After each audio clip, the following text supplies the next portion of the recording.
Hello, everybody. We are here playing Killer Frequency once again.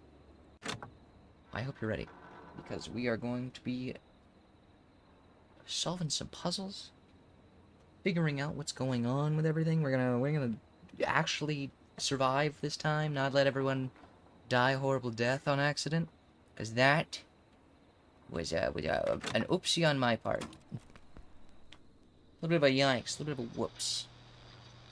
Since the last stream, a number of things are also different.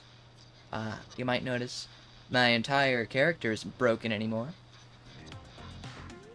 And you might even furthermore notice that my audio is good. That it's solid, it's clean, it's not buzzing. So that's cool. I forget what we were doing. Can you tell me what we're doing? Let's get going, Peggy. Okay, we're doing Alrighty, that. we could run another segment or... Nope. Scratch that, Forrest. We have a caller. Let's get into the calls. Shoot, can we hold the collar? I don't have water. Give me 1 second. I sprint into the water. I suppose I should take this call.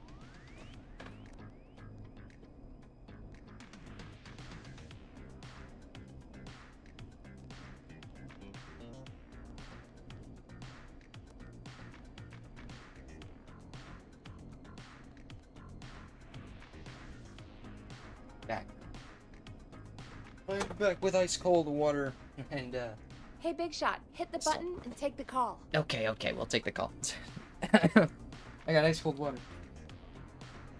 I have no clue how to do any of my stuff here. Yeah, me neither. I have no idea how it works. So let's do it. Hope you're ready. Okay, Forrest, shut the music off. You're through to 189.16, The Scream. What's your emergency? Hello again, Forrest. Oh, that call with the teens was awful. Those poor kids. Still, I'm glad the girl didn't get hurt. That's good. Thanks for your concern. Are you in trouble? What's on your mind? I wanted to ask you again to play my song, Forrest. You said you were gonna play it, but you didn't. Your name was Dawn, right?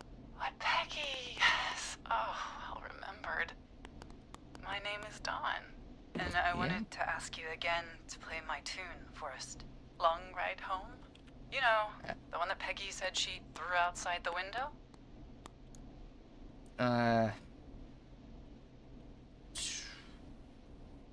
Yeah, we don't have it. But we don't have that song. As you just said, Peggy threw it out the window. But, Forrest, you do have it. It's just outside the window. There's a serial killer on the loose. I can't just go outside hunting for a record.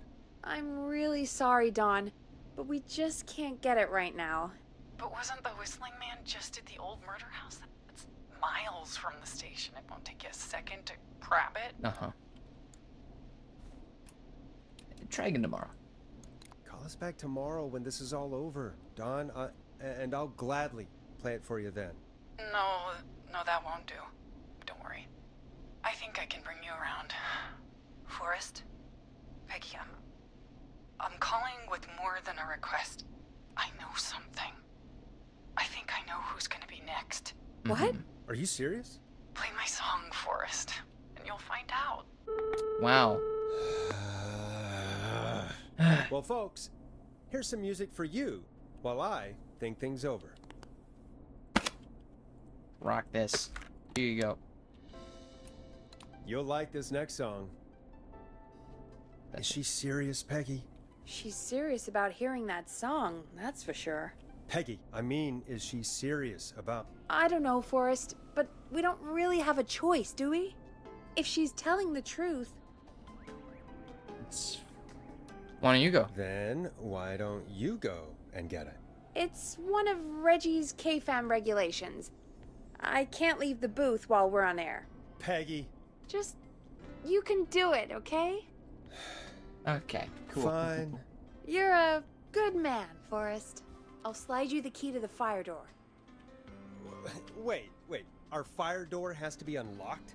Yeah, you know, I never thought about it, but yeah. We should Weird. talk to Reggie about that later. Anyway, I'll hold the fort down while you're out. Maybe I'll even get a collar. That could be exciting. Uh-huh. 189.16. The Screw.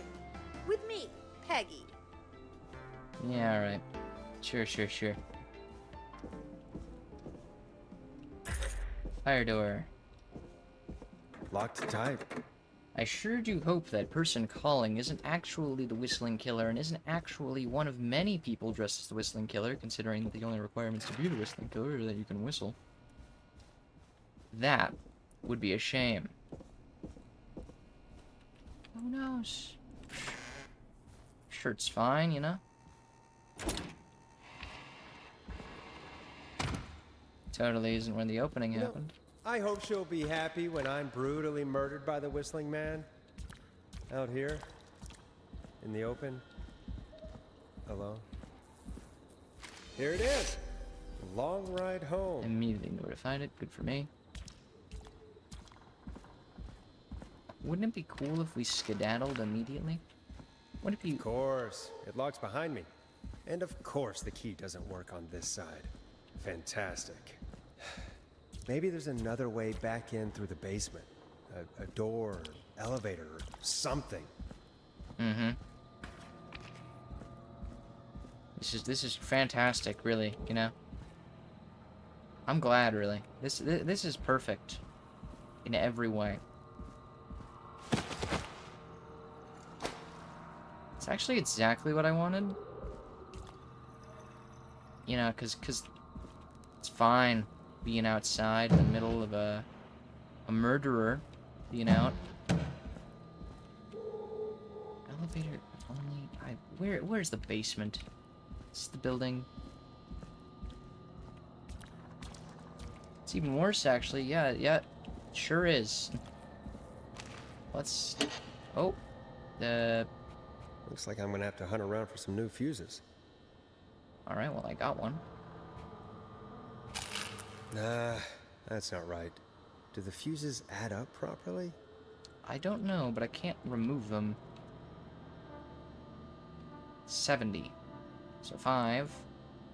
Okay, well, I'd love to if I could remove the fuse. I think I'm ahead of myself. Here's what's happening. I'm gonna leave that there.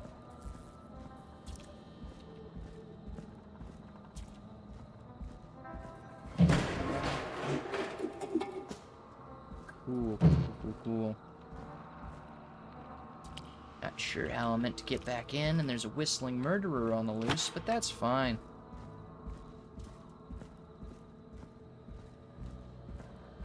Whistling is actually one of the traits that makes you less likely to murder people. I know.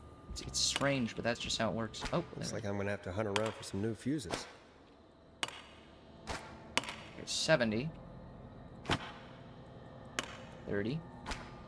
30, that's 65.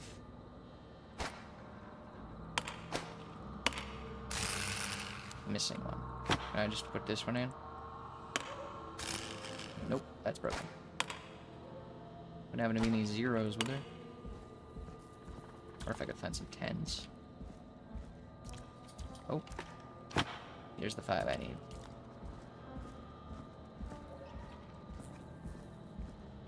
Five. Bingo!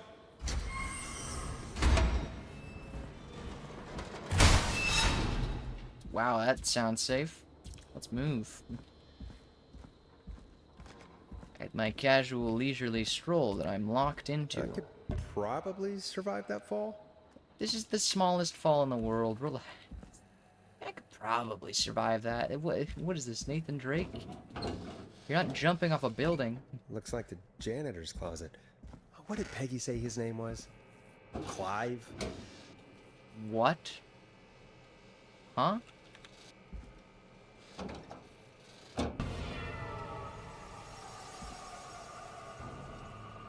I don't like that was the death sound.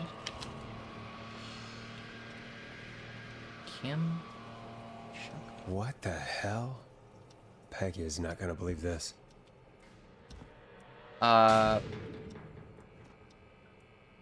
Shoot, that's not good.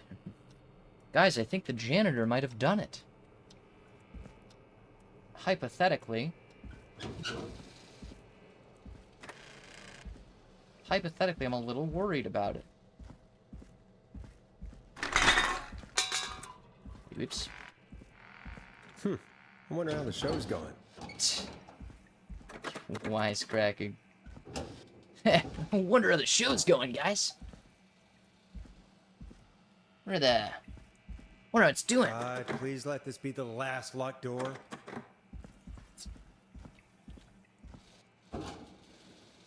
Where the show's going, heyo.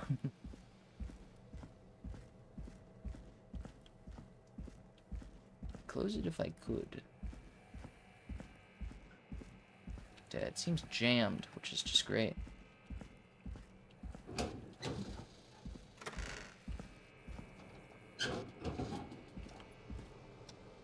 Screwdriver. Ah, Key might there's be the helpful. beautiful key. I should be able to get back to the studio now. Cool. I've also got a screwdriver for defense. So don't you come at me.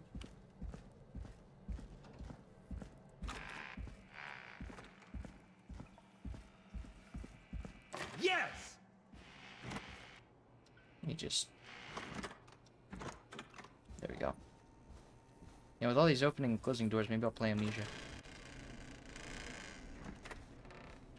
Alright. So, record acquired. That'll be cool. Got the screwdriver now, I don't know. Isn't that such a good song, folks? And now for... Jesus, Forrest, you've been gone for ages. I thought something had happened.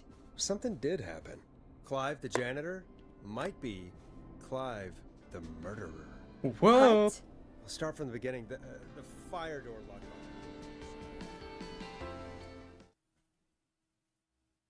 You're listening at 2:40 a.m. Why did you heave that thing all the way up here? Because the basement's creepy as hell, and I don't like standing around down there. Fair. All right, let's run through this again. We have a creepy board you found in a creepy basement, made by our creepy janitor, who you think is the creepy whistling man. Yep. And on the creepy board are the names Chuck Brody, Kim Walker, Rebecca Allen, and Aunt Williams. Correct. And you think one of these people will be the whistling man's, Clive's, next target. That's right. Yep. And we've got to find them. You said there are 4 locations listed there too? The hospital, the power station, the gas station, and the trailer park. Clive must think the target is at one of those locations. Forrest, you're gonna have to figure out if any of the potential targets are at one of these locations tonight. Hit the button if you need any help. What? Of course I need help. How's it going?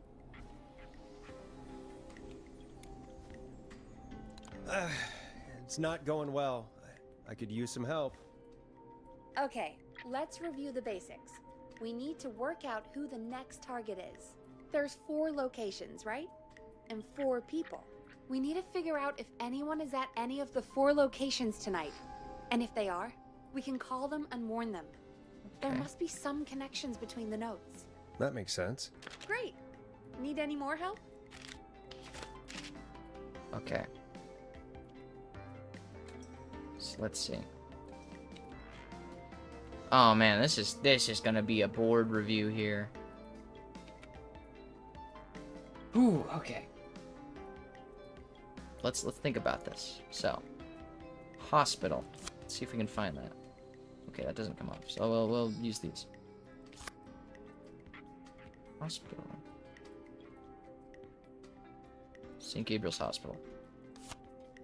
Right there. Okay. Trailer park is next to that. Gas station.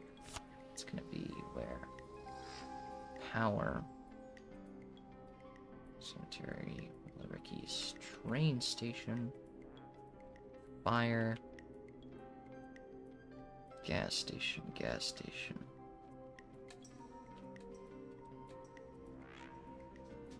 Gas and repair. I'm gonna have to assume that that's it. Or wait. that all? What am I missing? Hospital. Done. Power station. I know where that is. Oh. Okay. So let's look at Chuck Brody. Festival disaster. 15 injured. Who's to blame?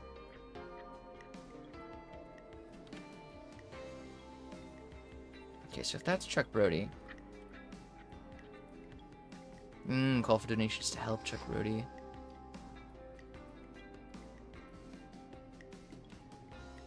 Okay, so Chuck Brody is absolutely at the hospital. So I'm going to put a pin in that because we know someone's there.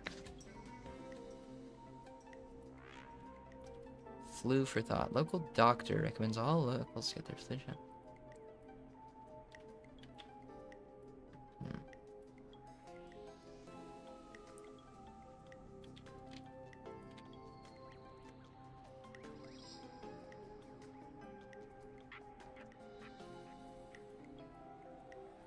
Okay, so Aunt Williams. Aunt Williams is at the power station. He's been hired there.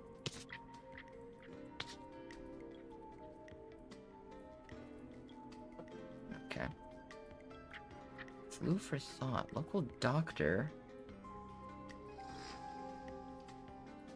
But then where's Chuck? Drop tickets in the bucket below. Justice for festival visions. Okay. Let's match this up because we have a lot here. I guess I actually don't know for sure.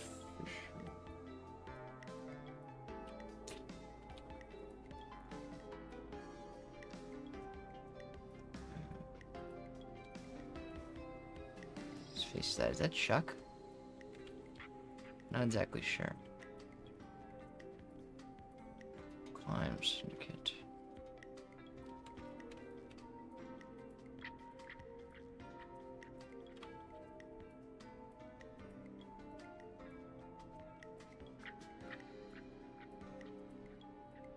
Aunt Williams? Aunt Williams.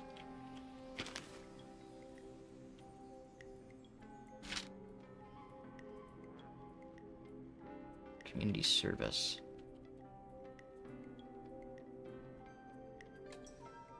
Car thefts. Sheriff Matthews. That doesn't relate to any of that.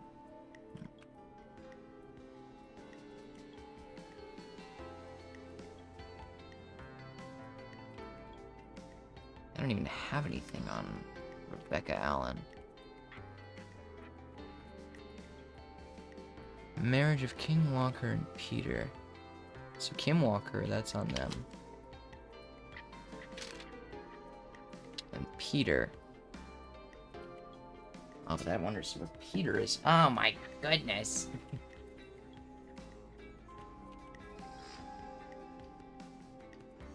She stole our cars. Schiller Tech. She. Is that Rebecca Allen? Is the car thief then? Wait. That's definitely the car thief. Okay.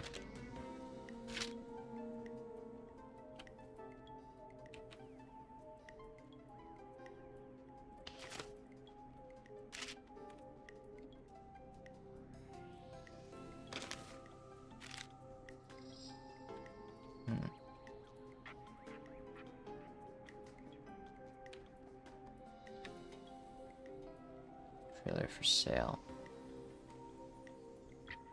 Sick of being a local celebrity. I stole a few cars. Okay, so they're at the trailer park. That confirms it.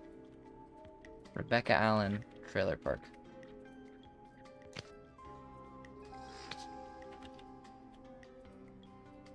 Does that make the gas station empty?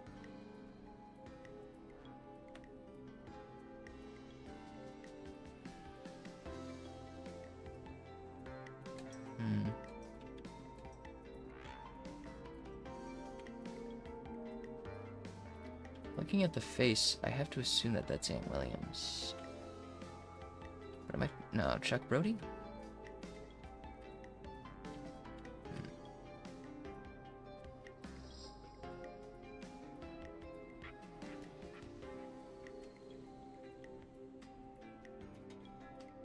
Walked free with no charges, so they are in the trailer park still.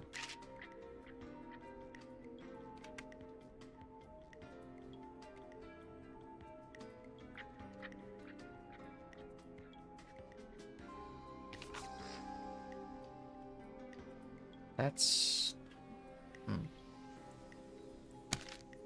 Does that mean he's not still in the hospital? Hold on, we have to compare these dates. That's 1972. So yeah, that's him recently. Okay.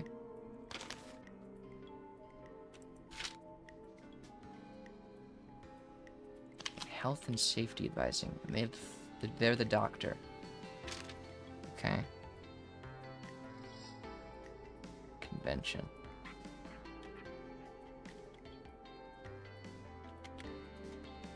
Aunt Williams.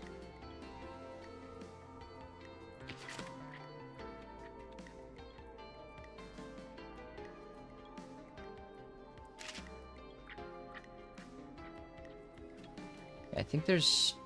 Okay. So, let's see what we've confirmed. Chuck Brody is in the hospital.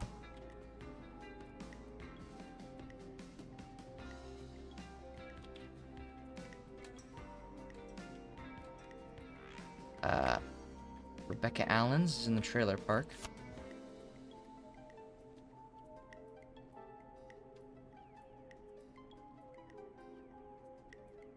Sheriff Matthews.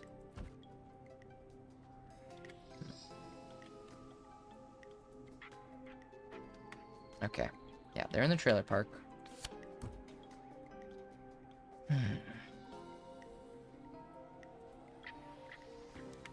And they're in the power station. Yeah. And they have to be. Which means that presumably Kim Walker's in the gas station, but we don't know that for sure. Alright. I'm good. I'm good now. Thanks, Peggy. No problem. How's it going? I'm okay, thanks. Think I've almost got it. Good luck. Alright. How's it going? I'm ready, Peggy. Are you sure? We've only got one shot at this. Sure. I'm sure. Let's do this. I did my best. Okay, name first. Who do you think the target is? So who do I think the target is? Class of 69.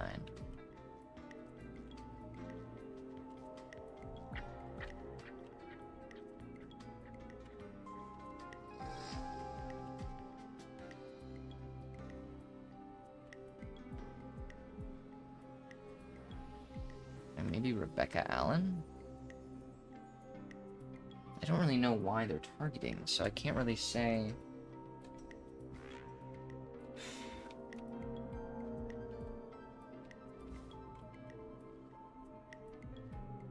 This is tough.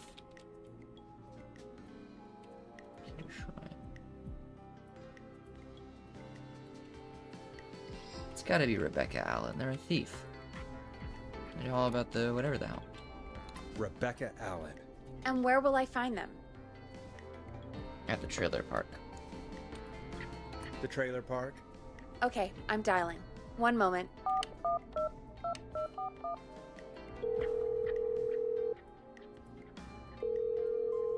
It's a 1 in 4 chance, but I know they're at the trailer park. Forrest, I'm through to the trailer park, but they say there isn't anyone by that name there. Son of a... What? What? Then who? Jeez! It sounds like something blew up. He's using bombs now? Oh my god. The call board,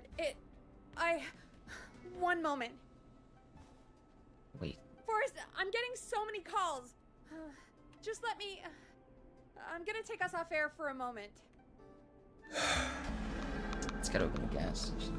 Peggy, what's happening in there? Kim Walker? Peggy. I'm back. He blew up the gas station, Forrest. Okay. I spoke to the fire department and the hospital. The fire department is useless now, as you know. And, the hospital's only ambulance was at the gas station. Oh. Forrest, you've got to say something on the radio. You have to tell the town. I'm putting us back on air. Now. Want to know what you missed? Yes, I Gallows do. Creek. I don't know how to tell you this, but the gas station's been bombed. Please, everyone, stay safe, stay inside, and... Oh, just bring us into some music, Forrest. Music's actively playing. Here's some music while we Let's regroup blow this here up, on dude. Come on. KFAM 189.16. The Chuck Stream. won the lottery and he won the gas. Oh. So Chuck Brody isn't in the hospital. Ah. Clever. There's gotta be more in the basement to show us who Clive is targeting. And if that's the case, we can get ahead of him. Stop the killings before they can happen. Forrest, we need to go back down. By we, you mean me, right? Yep. Like I said, I need to handle all these calls. Maybe start with that creepy mannequin room you mentioned before. I still have a lot of questions about those, by the way. Me too. Dang it. Ah, rats. Dang you, winning the lottery. Yeah, I see. Ex-lottery winner. Okay. Should have thought of that.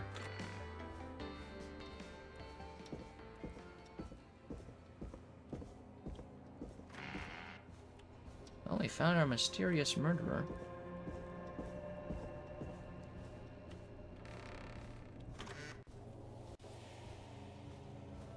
And I may not be so perfect at figuring out exactly what he's doing, but you know, I'm a radio talk show host. I'm not exactly a detective. What the? Don't like how open that is.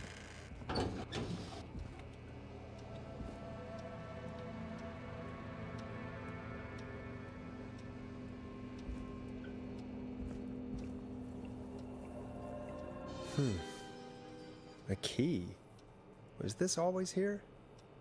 I must have missed it when I brought everything upstairs.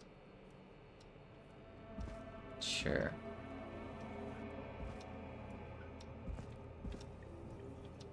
What the hell does all this mean? Basement storage. It's all gibberish. Then I can head for defense.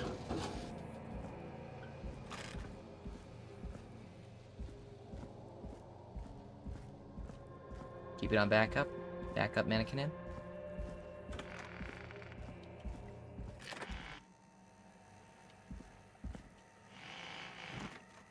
Hey, Forrest! Jesus. Peggy, give me some warning before yelling down the intercom. Sorry. Buzz the intercom when you find something and want to discuss it. Garbage.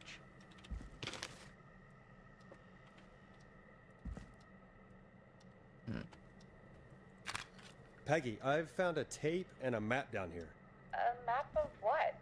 Looks like it might be to somewhere in this storage area. Weird. Well, maybe the tape will give us more information. Give it a play. Okay.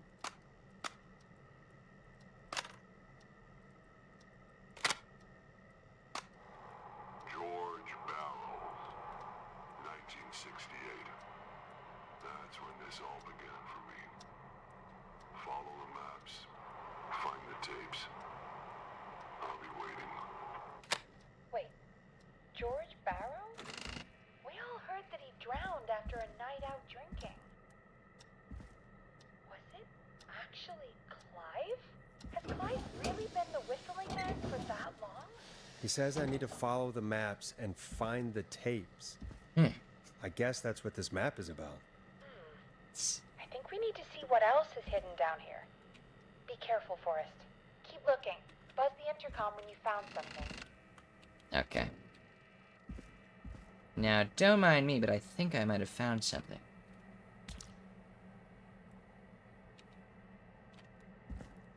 Just put this back here.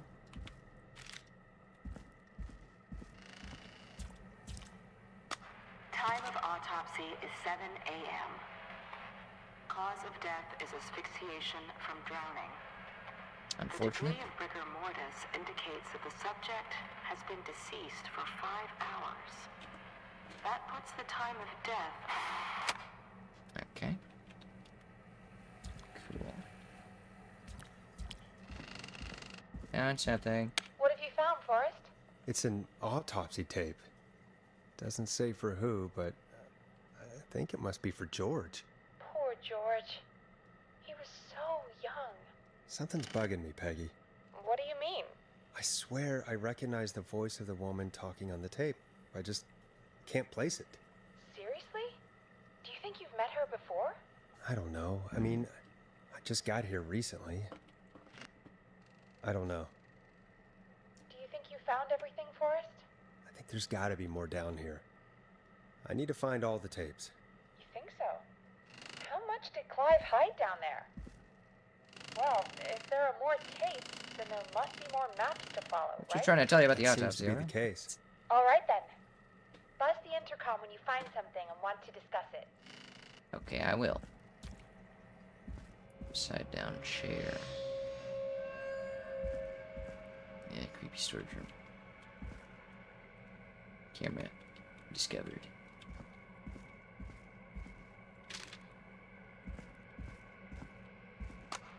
Small lacerations to arms, legs, and face, typically obtained by running through foliage. Severe blistering to the feet, as though the deceased had been running without stopping.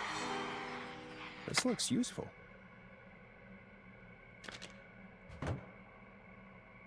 Alright.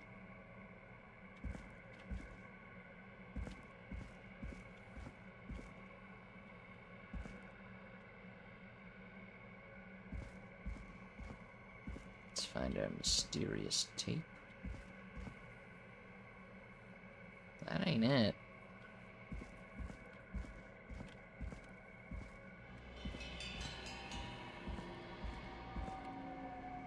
Yeah, no, I think I'm missing one.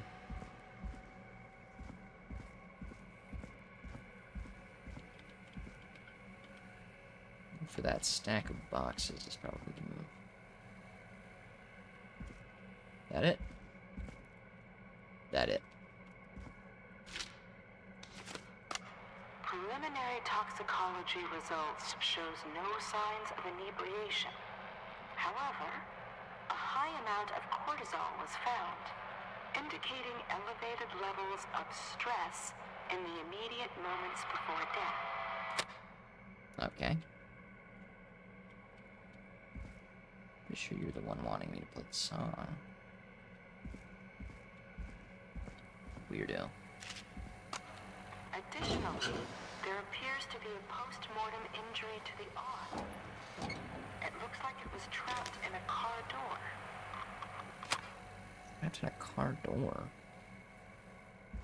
That's odd.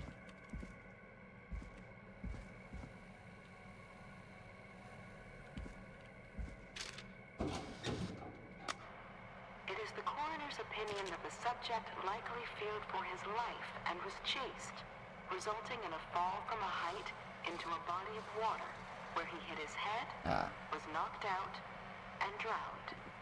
Not great. Following that, he was moved. Dr. Sullivan, we need to have a talk. That recording. Shut it off. This has to be important.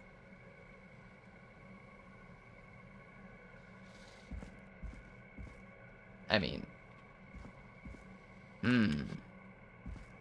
This one's a puzzler.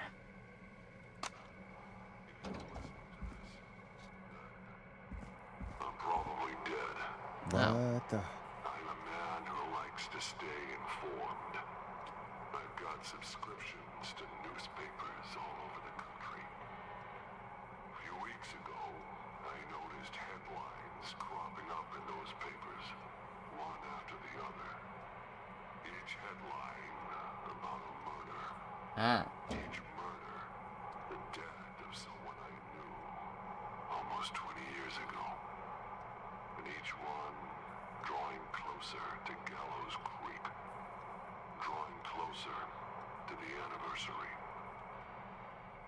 us are innocent, but I don't think we deserve killing.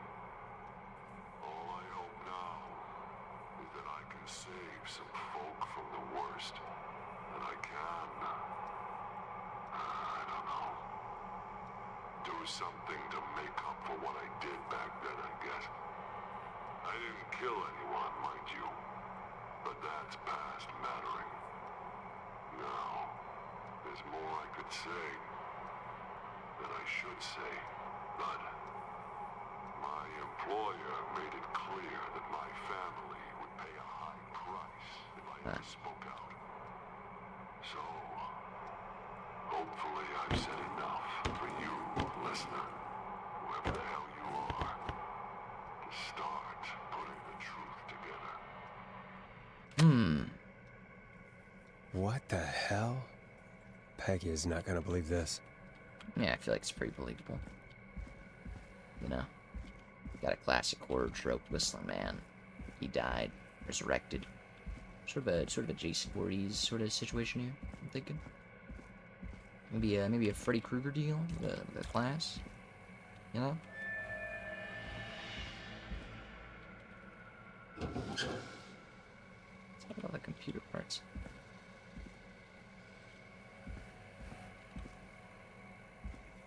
Yeah, let's go. What have you found, Forrest? Found another tape that talks more about how George died. What did it say? It sounds like he was running for his life. Sprinting through trees and bushes, getting cut up all over. What would drive someone to do that? I'm not sure yet. There's also a tape about a toxicology report. There were no signs of drinking or that he was on anything. What? But everyone said he went swimming drunk and drowned. It was in the newspaper and everything. I found a written autopsy report. What does it say? According to that, it's just like you said at the start. George drowned after getting drunk. Said he liked to fight, too. But that contradicts the tape. I know. And I think I know why. There's a note with the report that says, "I'm sorry I made you do this, Virginia." If it was on the autopsy report, then Virginia must be our coroner. Ah. Wait, the caller from earlier, when we had to call the takeout restaurants, wasn't her name Virginia? If only she had made it. Thank you. Then we might have learned more about what's going on. It's okay. We did what we could. Darn. The takeout idea was a long shot as it was. Rats. Shoot. I found a tape that introduces a new detail to the story. Post-mortem injury. Apparently, his arm got caught in a car door. A car door? Yeah, after he died. How do you suppose they can tell? How can they tell? I'm a radio producer, not a coroner. Yeah, I screwed up quite a couple of times. The written report I found doesn't mention it at all. How did his arm get trapped in a car door after he died? Unless he got it when the police collected his body, I guess someone else must have moved him after he was dead to where he was eventually found. But the report, what is going on here? I found a police report. Mentions a friend from earlier, Sandra Sharp. Sandra. The jazz runner? Dang it. That's right. She found George's body washed up at the reservoir. The reservoir? Yeah?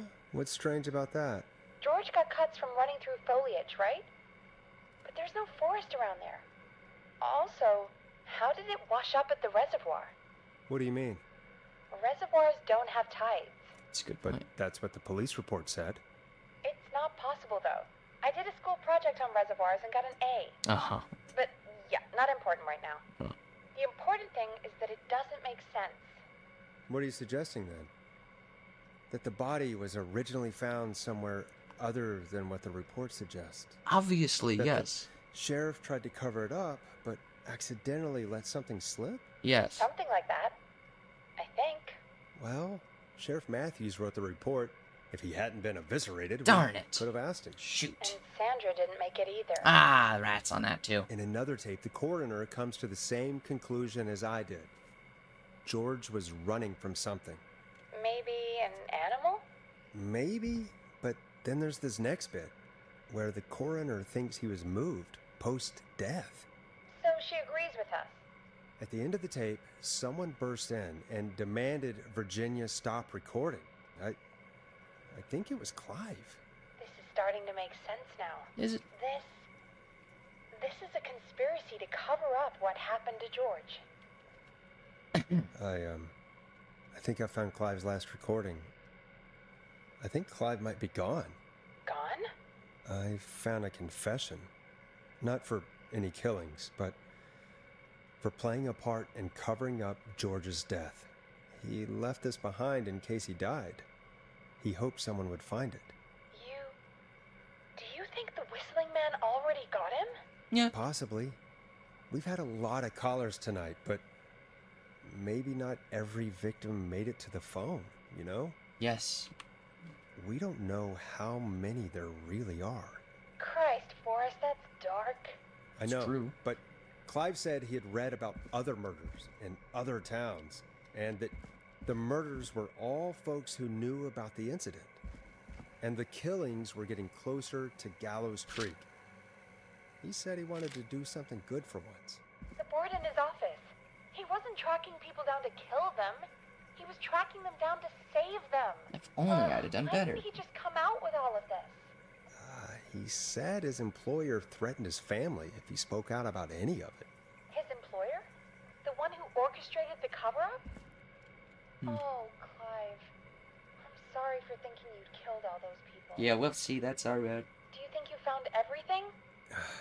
I think so. Forrest, what's going on here? Someone wanted that boy's death to seem like an accident, All right. and they hired Clive to make it look that way. Yep. Come back upstairs when you're ready. We need to figure out our next step. Okay. 3. Thank God you're back, Forrest. I've been running out of stuff to pad our airtime with. Peggy, you work in radio. Forrest, I'm stressed. I mean, really. How are we supposed to keep a show going with all this happening? It's our job. This is our job, Peggy. We gotta do it. You're right. So, what's the plan now? If only Sandra had made it. We could have talked to her, too. Darn. I'm sorry we didn't save her. It's not your fault. A little bit. Kinda is. A little bit. Looks like we've got a call coming in. Welcome to 189.16 The Scream, with me, your host, Forrest Nash. Hi, Forrest. I know this is really out of Oh the my- blue with oh everything my God. happening tonight. But I wondered if you could send this special birthday message to my uncle. Do I? No. No, I don't wanna. Oh, come on! It's his birthday. I won't have a chance to do it again until next year. I May as well, Forrest. no. I know who is. Fine. What's his name? Thank you, Forrest. He's my Uncle Ronnie. His first name's Peter, but he never liked his name. But since he always had salt and pepper hair, even as a kid, can you believe it? Folks always called him Pepper. Thanks for the history lesson. Is there anything besides happy birthday you would like to say to Mr. Pepper? Oh my God, damn it! Yes! Tell him he can get the best birthday meals and party packages here at Putney's Pizza. I Start Egerton. swear. You son of a bitch! Stop calling us! God damn it, Peggy, this is your fault. My fault? I said I didn't want to do it. Don't blame me because Brian Ponte can't control himself. Monty. Don't worry. We've already got another caller on the line. Good. Cool. Just pick Let's it up, make okay? sure they don't die. This is 189.16 The Scream. I'm Forrest Nash. You're on the air, caller.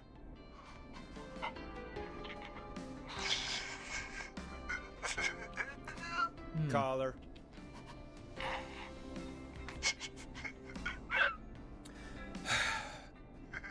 I can't tell if you're laughing or crying. Ponte. Ponte's Pizza always delivers. Come rain or sleet or Oh my whistling God. man, we'll be there.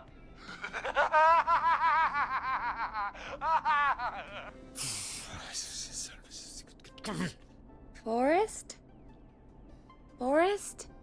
are you okay? I'm furious. Forrest? I hope the Whistling Man gets him with his own pizza slicer. Jesus, Forrest?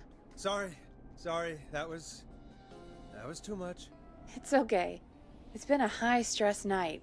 Don't worry about him anymore, okay? Not for tonight, anyway. I think he's spent for now. We've got another call, whenever you're ready. I swear to God. Folks, don't spend your money at Pawnee's Pizza. That's all I'm gonna say about that. Moving along, I'd like to welcome another caller to 189.16 The Scream. With me, Forrest Nash. Who, may I say, is calling? Well, hello again, Forrest. Don. Ah, I bet I know why you're calling. I'm sorry I didn't play your song. There's a lot going on. But please? Never mind that now.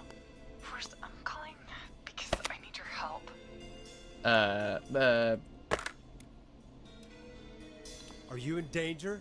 I sure am. Do you mean Yes, he's after me now. you? I think so. He must have heard me on the radio helping you. Helping? You didn't exactly help.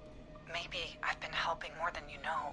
I was out following a lead, trying to work out who would be next, after Chuck. And what happened? And I started to feel like I was being followed. I came back to my apartment building, but this newfangled security system has me locked out. I need you to help me get inside. There's a key? Don't you have a key to get in? Only for the apartment door. The front gate requires an entry code. The future is electronic, I guess. I need that code to get inside. How in the Which world would I get apartment that? block do you live in?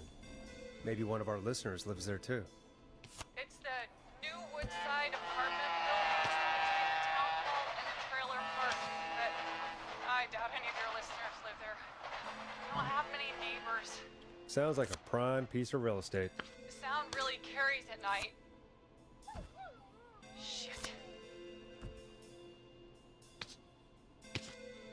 Okay. I'm guessing you're not a dog person. No, I'm not. It's my neighbor's dog. Boy, I wish he'd muzzle that thing in. Oh. And now he's blasting David Scopo out of his window. I can't get any. The whistling man. He's coming down the street. I don't think he's seen me yet. Forrest, please. I need your help. I need the code for that security system, or I'm gonna die. Okay, how?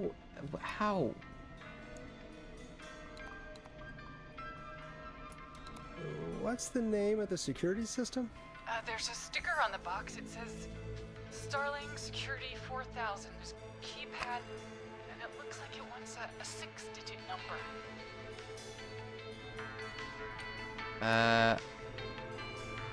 Starling Security 4000, huh?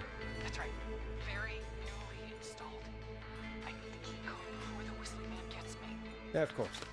Don't worry, Don. Thank you, Forrest. I knew I could count on you. I'll sit out of sight. Call me back soon. Where am I gonna find? All right, folks. Here's a little tune for you all to enjoy while I try to break Dawn into her apartment. A classic backed by popular demand. This is Long Ride Home by the Barn Finds. You were pretty quiet there, Peggy. Forrest, was it just me, or was there something... Yeah, it wasn't just you. Something was weird about that. Yeah, well, tell you what, we have a Starling 4000 or whatever here at KFAM. Clive bought one for the station. Maybe we can find something to help. Well, I'm not sure who, but to help someone. Do I want that key to be anything? Okay, so she's locked out of the Woodside Apartments, and somewhere, Clive probably has the papers for the Starling 4000. Okay. I'll be back, I guess. Don't worry, I'm gonna ace this one, but it's gonna be the one that you're not meant to do.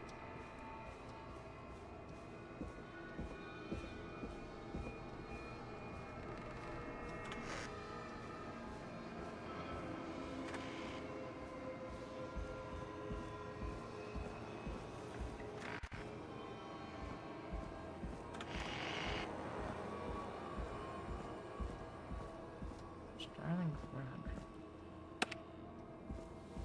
Just do anything. Is this it? Nope, that's not. Darn.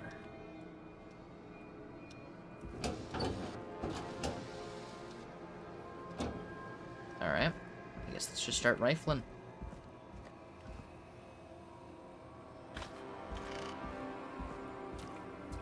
I got this. Order delivery form. Starling must have left this by accident. The system's not even installed at Woodside. Woodside. It's not installed, but it's 1033. No. Now? Codes. Even if it kills several people.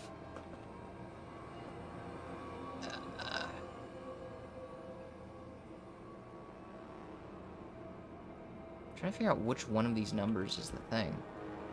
Oh. Starling 4000. User manual. Ah, these codes should come in handy. Set off all security matchers.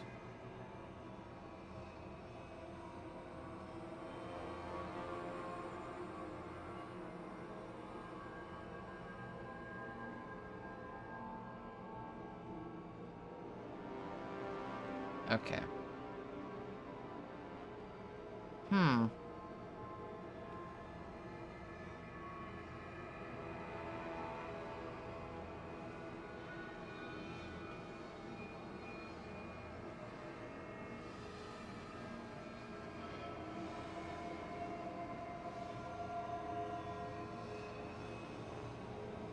I see. Then how does this... So it's not even installed there. You're very newly installed. Something's off about this, see? Something's real fishy. Some real hullabaloo here. Got some real goofy gizmos in the area, I say. Some real sticklers for a good time is what I am. Some real strange occurrences in this current situation. Welcome back, Forrest. Find anything? The Starling 4000 security manual. It's got a bunch of codes. Good. And did you find anything else? I saw a list of everyone else who bought the Starling 4000. Know who was on there? Oh my god. Roller Ricky! Do you think we should give him a call? Is that crazy? I don't know what you'd say, but... Yeah. That might be a good idea. Okay, one moment. I got the number here. Patching you through.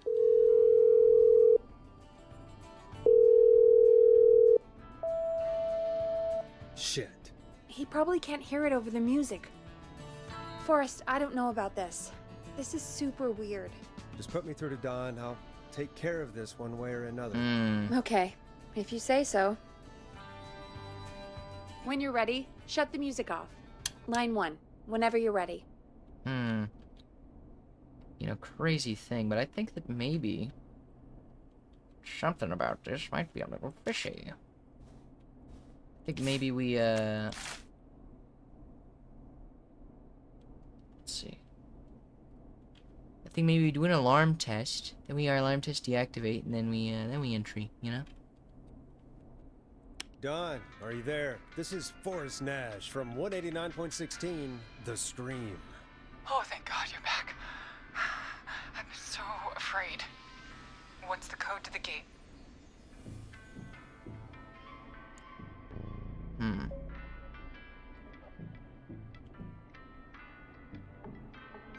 Get the alarm test code. Yeah, let's test the alarm real quick. The code is 191519. Hello there, you, welcome. Forrest. We're doing some very suspicious activity. Hope you're enjoying. Oh dear, looks like we've got some loud alarms.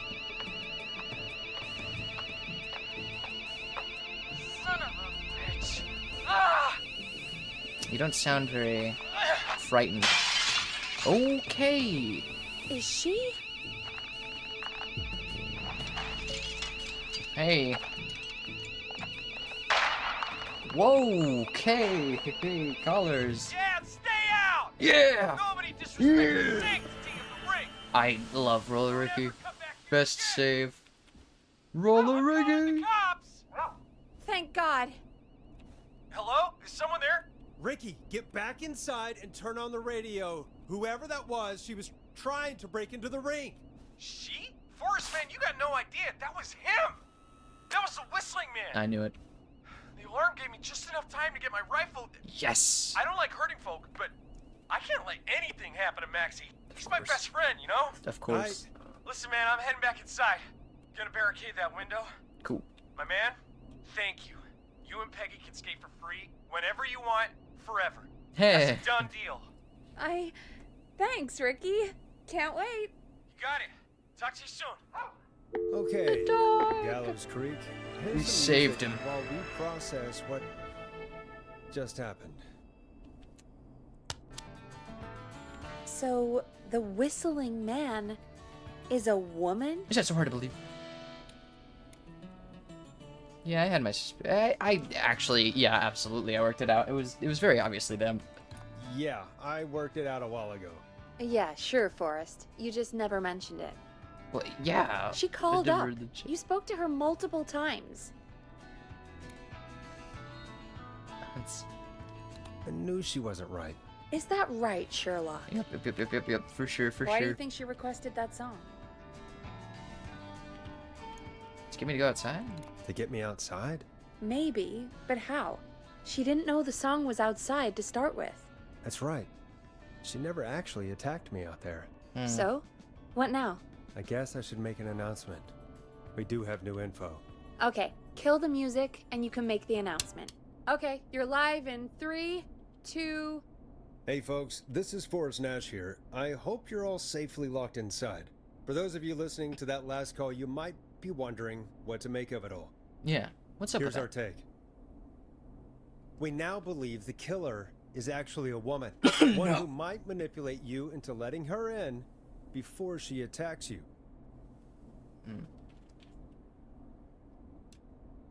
We're neighbors. Look out for each other and stay safe. The killer was calling themselves Dawn. This could be a fake name. If anyone needs help or you have info on the killer, please call in. You folks have my new number, right? It's 911. Hopefully, our next caller can help shed some light on our killer. Yeah. Hey, we had a call Yeah. come in. Okay, folks, time to take a call.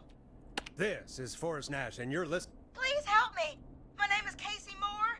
I'm at 25 Nancy Drive. My best friend's been stabbed. He's bleeding everywhere. Oh, I don't know God. what to do. Oh, no. Please help me. Okay. Is he still breathing? Is he still breathing?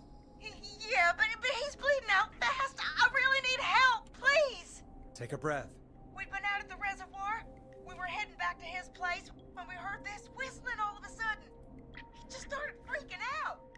He screamed at me, told me to hide. I'd never seen him like that, and I just panicked and ran and hid in a bush. Oh no. Forrest. Then what happened? He went up the road and talked to someone. I couldn't really hear or see anything. It sounded like he might have known the person, and they just stabbed him. Ouch. Rude. Casey, was he talking to a woman? I don't know. They had a mask and wore all black. That's all I know. Please, we need help here. I'll get you help, but I need to know. Where did the masked person go? They left. They left him to bleed out. I waited until they were gone, then dragged him into the garage and called 911. Wait, why didn't she make sure he was dead? I don't know. I think I heard them say something like, "It's not so funny now, is it?" Before That's they fine. left, but please, he needs to get to the hospital. I can't drive, so we need an ambulance. Forrest, The ambulance was destroyed in the explosion at the gas station. You Shoot. should get all the info you can. Whoops. What's your friend's name, Casey? It's Jason! Jason Parker! Can you tell us where Jason was stabbed? They stabbed him in the stomach, and then stabbed him again in his leg when he was on the ground, and it's... Oh, the knife is still there in his leg! Eesh. We'll be right back. Peggy, patch us through to the hospital. On it. Phoning St. Gabriel's now. Switch to line 2. Hey, we're getting to use line 2. Hello, St. Gabriel's Hospital. How can I help you? Hi, this is Forrest Nash from 189.16. We have a stab victim at 25 Nancy Drive named Jason Parker. He's been stabbed in the stomach and the leg. He's bleeding heavily. Oh God, I'm sorry. But the ambulance is, well, you know. I know, but please, we need something or he's going to die. Forrest, listen, you're going to have to get him here. We need to see him, and we can't get there ourselves right now. We don't have any way to drive him right now. And even if we did, he's bleeding out fast. All right, listen. We need to buy him time to get here. That means stopping the blood first, and then finding someone to stabilize him. To stabilize him, you really need someone with first aid training. Do either of you have any? No. Me neither. I got basic stuff. Damn it. I'm really sorry about this, but I have other patients who can't wait. All I can do is talk you through the procedure as quick as I can, and then leave the rest to you. You Alright. think you can handle that? Yeah, we can handle it. Hit me. I'm sure we can handle it. Okay. Okay. From the top. If he's bleeding out, then you need to get him comfortable and try to stem the bleeding. Lay him down. Apply continuous pressure directly to the affected areas. When the bleeding slows, get a clean cloth of some kind and hold it over the wounds. Get them comfortable. Apply pressure. Clean cloths when slowed. Yep. Got it. I think. Lay down. You said he was Apply stabbed, pressure. right? Clean it. If the object he was stabbed with is still in him, don't take it out. Classic knowledge. It's stopping the worst of the bleeding right now. If anything, you should secure it so it stays where it is. I wouldn't have thought of that. I would have. It makes sense, though. You should really take some God, first aid that was a training. lot of info. But I think we can handle this. Yep. Glad you got it so far, because there's more to go. Okay. I'm still with you, Doc. What else do we need to know? Lie If he's down. lost a lot of blood, he may enter shock. If he does, act fast. If you applied a cloth and it's bleeding through, don't remove it. Just apply another on top of it. If it's safe, elevate his legs to get blood circulating to his vital organs. Try to keep him warm. Get him to rest and reassure him. We need the patient to stay calm. All right, don't replace bandages. Elevate his legs. Keep him warm and calm. This is a lot. I'm really sorry. That's as much as I can give you right now. Try to stop the bleeding, find someone to get him stabilized, and get him here as quick as you can. Good luck. All right, Forrest. Casey's still on line 1. Got it. Hello? Hello? Forrest, are you there? Okay. Casey, I have bad news. We're on our own for now. Oh, no. No. Jason! Why the hell didn't I do anything? No, Casey, you did the right thing. We got advice from somebody at St. Gabriel's. We're gonna talk you through this. Oh, thank God! I've been Okay. putting pressure on his stomach wound since you left. But he's still bleeding. I don't know what to do. That's good, Casey. The nurse said to do that. What about the knife in his leg? It's gotta be hell. Should I pull it out? Don't touch the knife. No, don't touch the knife. The bleeding will get worse if you pull it out. Are you sure? I'm sorry. I'm gonna stop making suggestions. No, don't worry, Casey. We're a team here. We're all going to get Jason through this. Yep. Casey, is his leg wound bleeding right now? I hate looking at that knife. Yeah. It's bleeding. His stomach is worse, though. We need to secure the knife. I think we need to secure the knife so it doesn't move around. Do you have anything you can tie around it? Yeah. There's some laundry piled up on top of the dryer, Perfect. some cloths on the hood of the car, and Absolutely. what else? I guess I've got my jacket.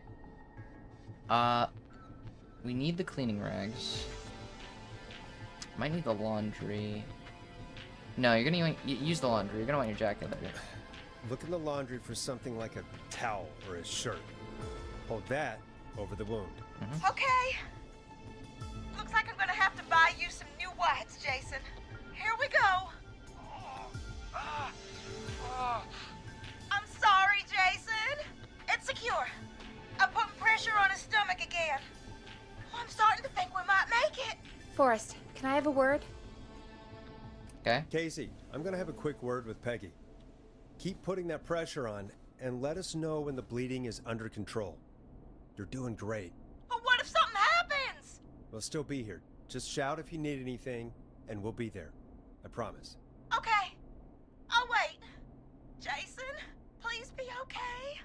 Okay, what's up? Why are we stopping this right now? Is this really that crucial? What's up, Peggy? We can't stay on the line with her all night. Dawn is still out there. What if other people need us? You're right. She's probably on her way to her next target right now. Exactly. And you heard the nurse. We need someone there with training who can stabilize him. He's got to get to the hospital somehow. Yep. Any suggestions, Peggy? I might. A little before you started working here, KFAM did a mandatory first aid training Oh, course. come on, Me really? and Karen missed it because we were away on a producer getaway. You skipped it, didn't you? Never mind. So, how does KFAM's first aid course help us? Casey said they're at 25 Nancy Drive, right? Yeah? Why? They put up a bunch of cheap houses around there about 10 years ago. So a bunch of people here at the station live around there. Do you think any of them could help Casey and Jason? Probably, but I don't know who lives there. And since I missed the training day, I don't know who knows first aid. Could you call them and ask? I don't know everybody's numbers. I've only ever called Karen. Everybody's personnel info is probably in Reggie's office. Got it. I'll look through their files in Reggie's office. It's a life or death situation. I'm sure they won't mind. Right. But there are a couple of problems with that. Go on. It's sensitive information, so Reggie probably locked it in his safe. Great.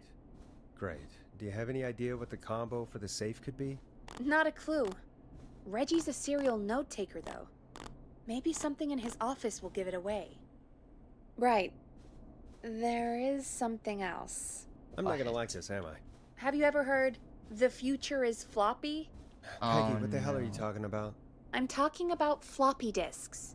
Floppy disks are like these futuristic things that have information on them. You put them in a computer and they do something. Peggy, I know what a floppy disk is.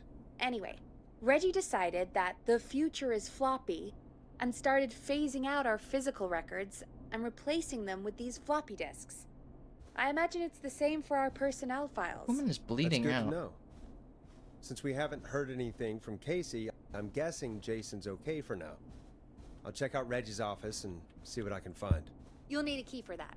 I'll just slide it under my door now. Thanks, Peggy. Okay. I'll just have to look around. Look around. Find thing in the safe. Safe combination. Futures floppy. Gotcha. I'll patch my mic down to the office, so you'll hear me over the intercom. Cool.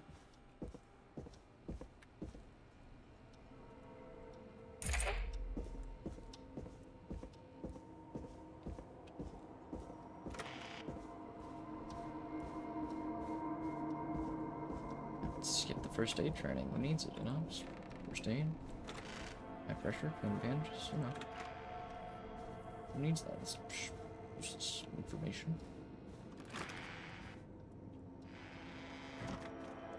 Looks like I need a 4-digit code.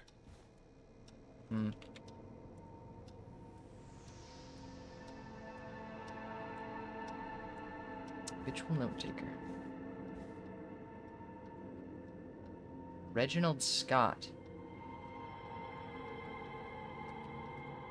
Okay, so Reginald Scott. I mean, Reginald Scott, that's easy. Where does he live? Yeah, let's see. So that's kind of gibberish. Reginald Scott. This map is the same. So they're over there. Futures floppy. Nope, that's not working. Must be something else. Very important date.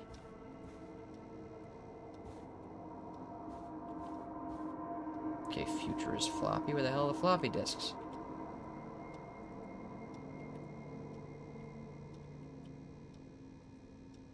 been weeks now. Ask Jeannie.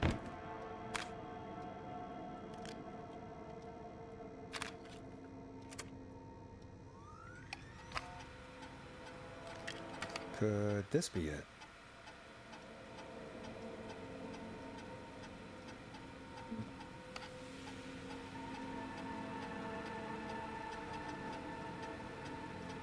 Terrifying.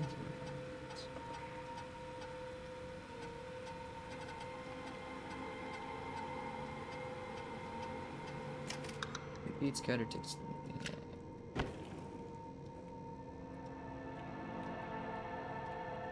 Stop stealing my post-it notes? That is gotta be an incredibly massive hint. It's Reggie, right?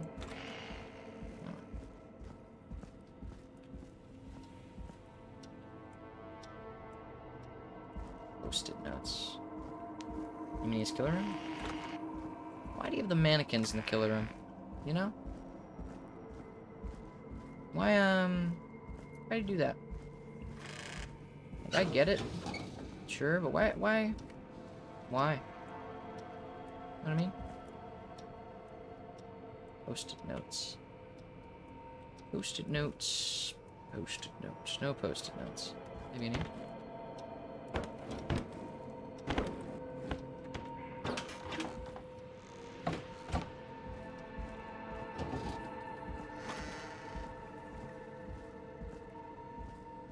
Reggie, right? I'm not. I don't know why I'm not sure. It's just not recalling. Post-it note there. Sorry. Blah blah blah blah.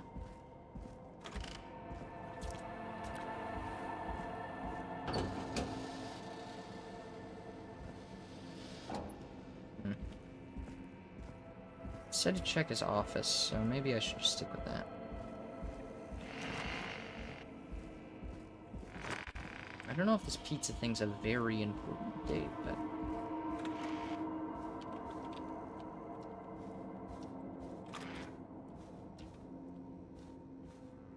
Reginald Scott did the first date of the intro.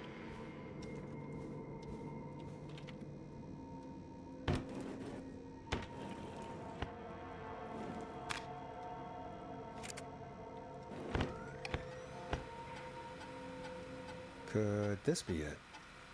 Doubtful, it seems a bit obvious.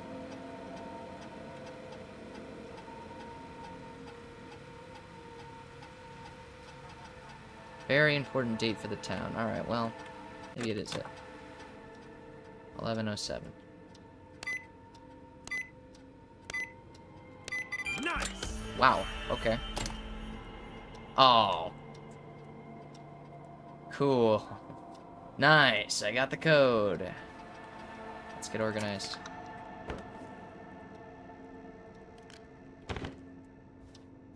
Oh boy. Parker? Let's see, we're looking for Reginald. John. Ash Forrest. Hey, isn't that me? Yeah. Peggy.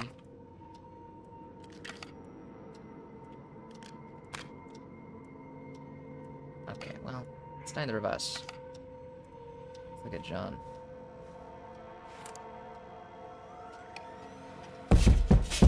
Oh my god, that scared the hell out of me. Hey, Peggy, you there? Yeah, I'm here. Did you find what we need? I got the safe open, but I'm not sure what I'm supposed to be looking for in these files. We need to know who can do first aid, and we need them to be close to Nancy Drive. Anything further away than a street or two is probably too far. Anyone who ticks those two boxes is our best bet. Got it. I'll take another look at the files. I'll let you know when I find something, or don't. Nancy Drive. That's what we need. I think we found our guy immediately. John Hedgers. Hey, Peggy, you there? Yeah, I'm here. Did you find what we need? I can't figure out how to get into this stupid safe. Okay, I did, but... Okay. So let's change our thinking. What if we... Hello? Is anybody there?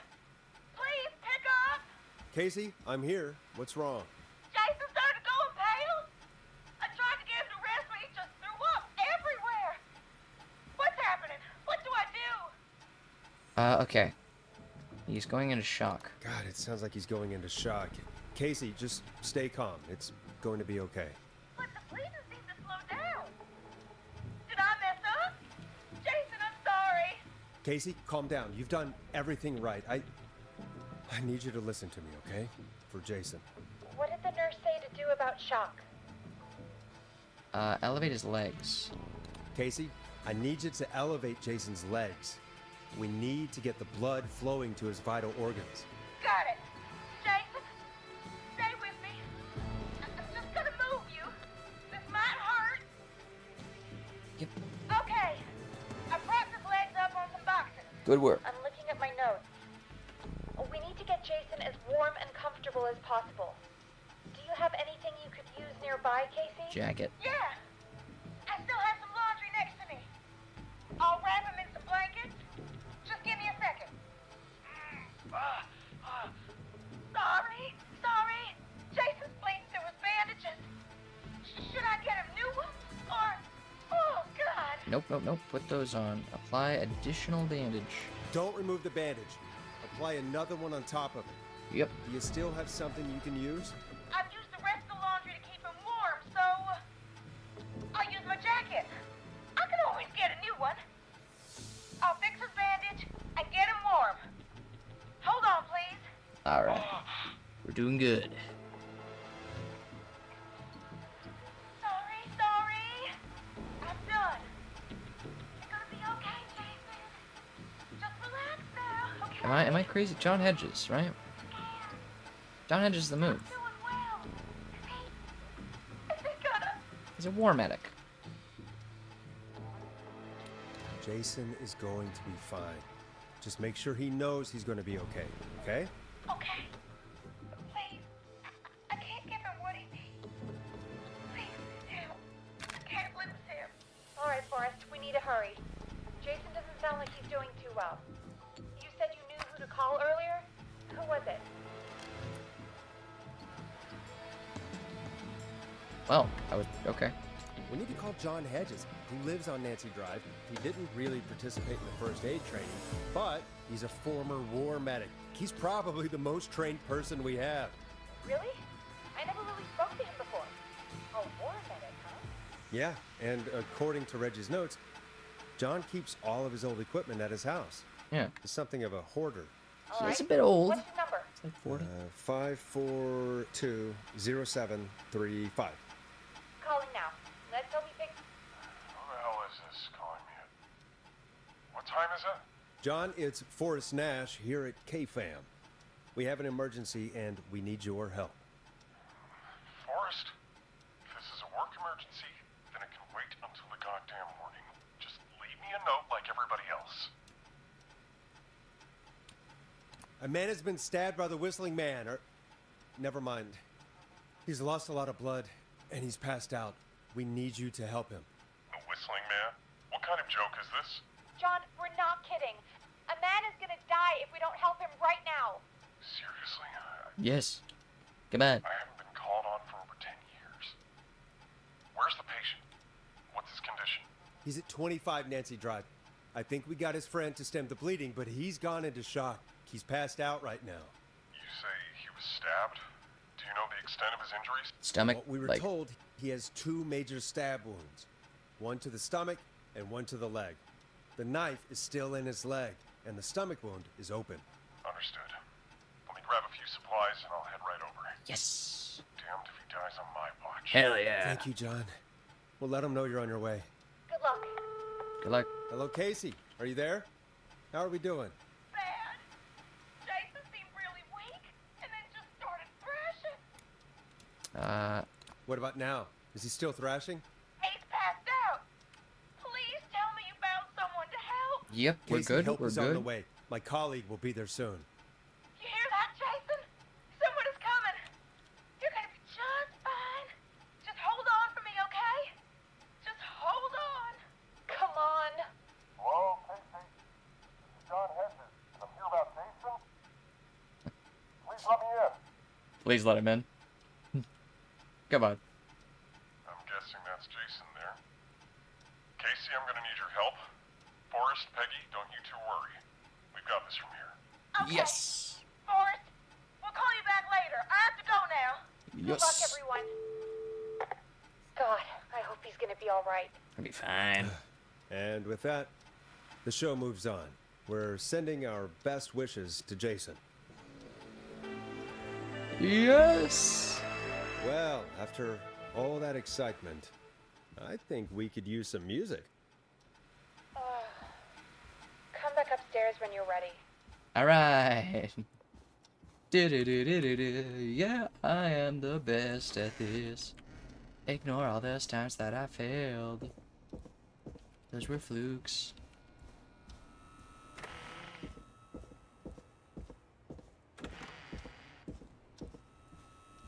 Good job, us. Good work, us. Proud of us. High five, us.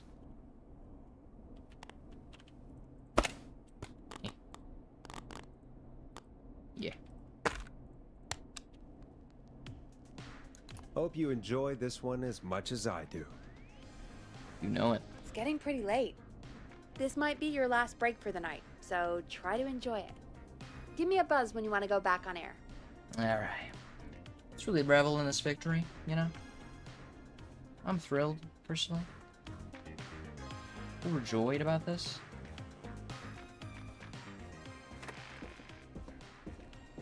We're all just quite exhilarated. All about it. Never screwed up ever before, that's absolutely right. You can't prove that. Apparently I can throw balled up napkins. Just have to find a balled up napkin. Don't know where I would find that though. Balled up napkin.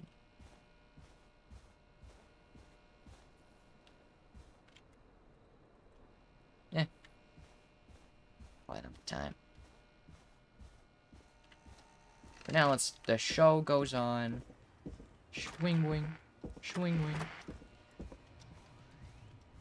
Mistakes aren't real, assuming you don't accept the fact that they're real. Alright. Yep, let's continue. Let's roll. You got it. We've got another call coming through, too. You know it. When you're ready, shut the music off. I absolutely am. Welcome back to 189.16, The Scream. I believe we have another caller on the line. How are you tonight, caller? Forrest, it's me, Roller Ricky. Oh, and Maxie's here too. Yes! Good to hear from you again. How are you both doing? Oh, we're good, man, thanks to you. You're like our guardian angel. You know it. That wouldn't be a bad look for you, Forrest. A little White Wing Halo number? Maybe something for the K-Fam Halloween party. All right, everyone, let's calm down.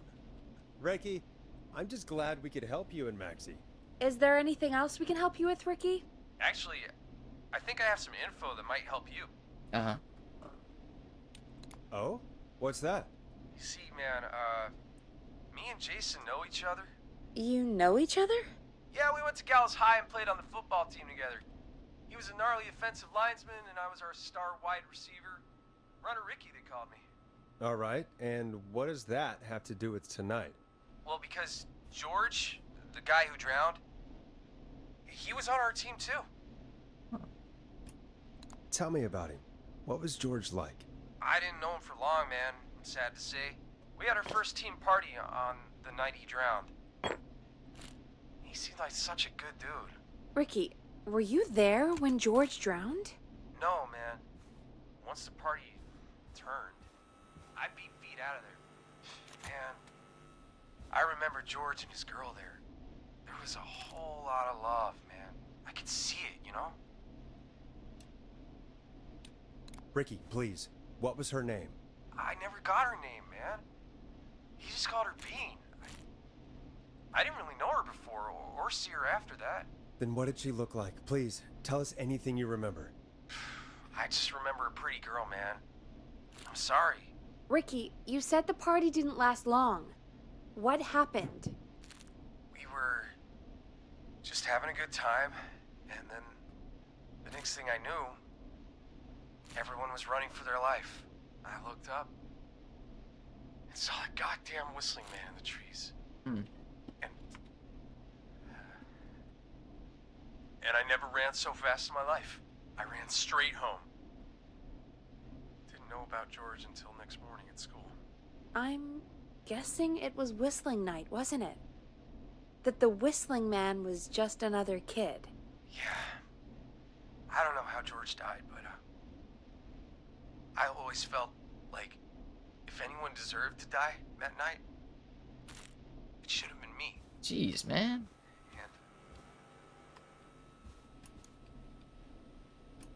Ricky, it wasn't your fault. You're not a bad person. I know that now, man. It took a long time to learn, but yeah, just thought I'd tell you all what I know. Thank you, Ricky. This helps. Thank you. You got it, man. Anyway, I think it's time for me and Maxie to free up your phone lines. Thanks for listening, man. I'll let you to it.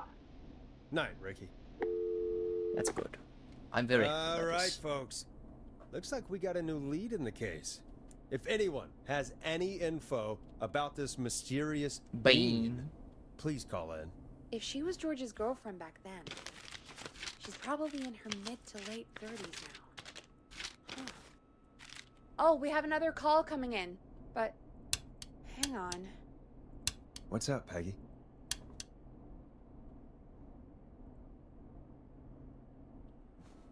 Peggy? You're gonna want to take this call off the air. Who is it? What's up? Just do it. All right, folks, it's time for another track. Here's one to help you sit back and relax. We'll be right back after this.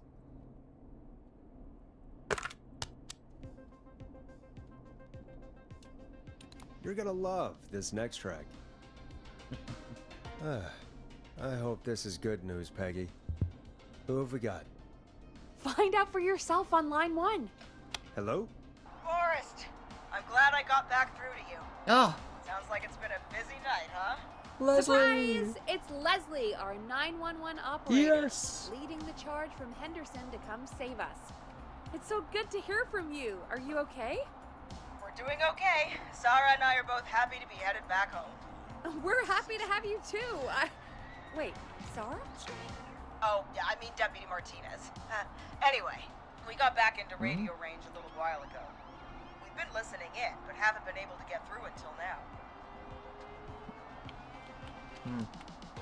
It's been non-stop since you left. Please tell us you're bringing help. You bet! I'm Nice. leading a whole goddamn squad towards Gallows Creek as we speak. Turns out somebody had cut the phone lines.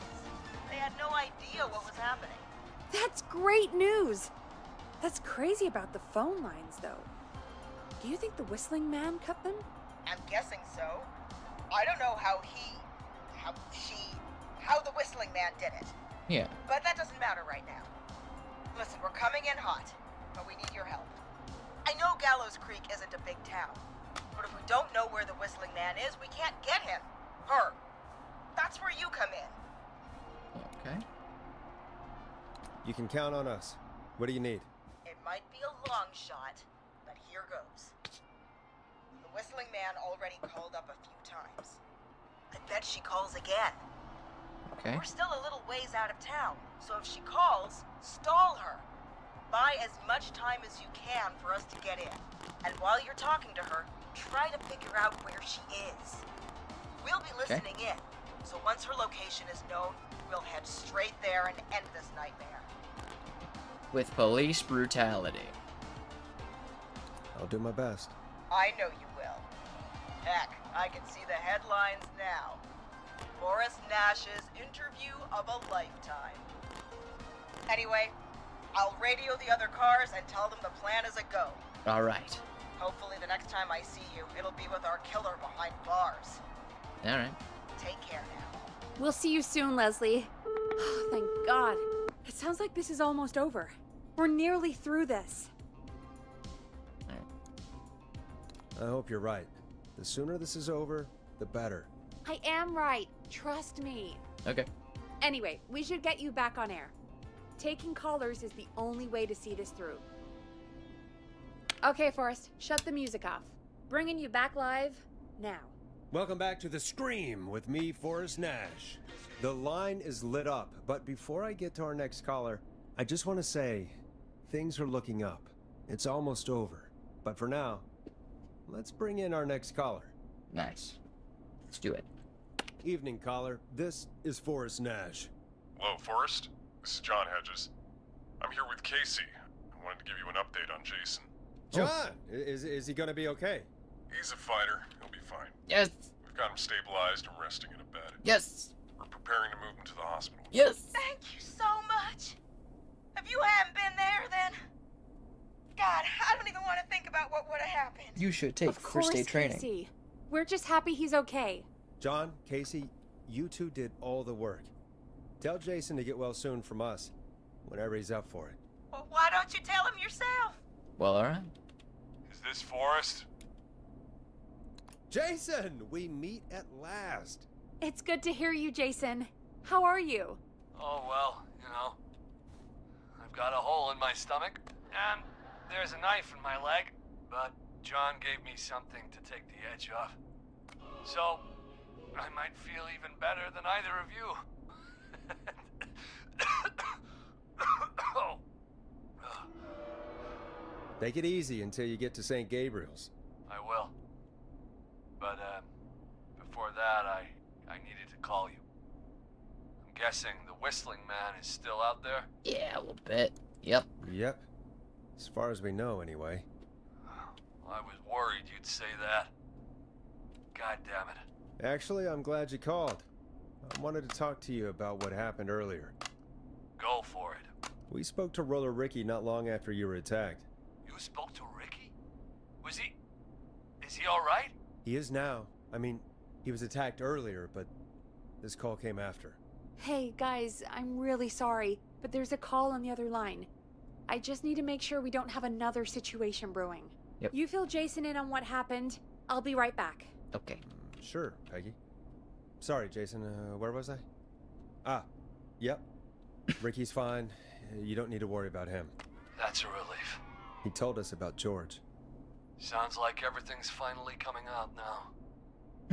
It's been tough to hold it all in. Sounds like you've been holding back about something awful, Jason. I'm part of the reason my best friend is dead, Forrest. Oh.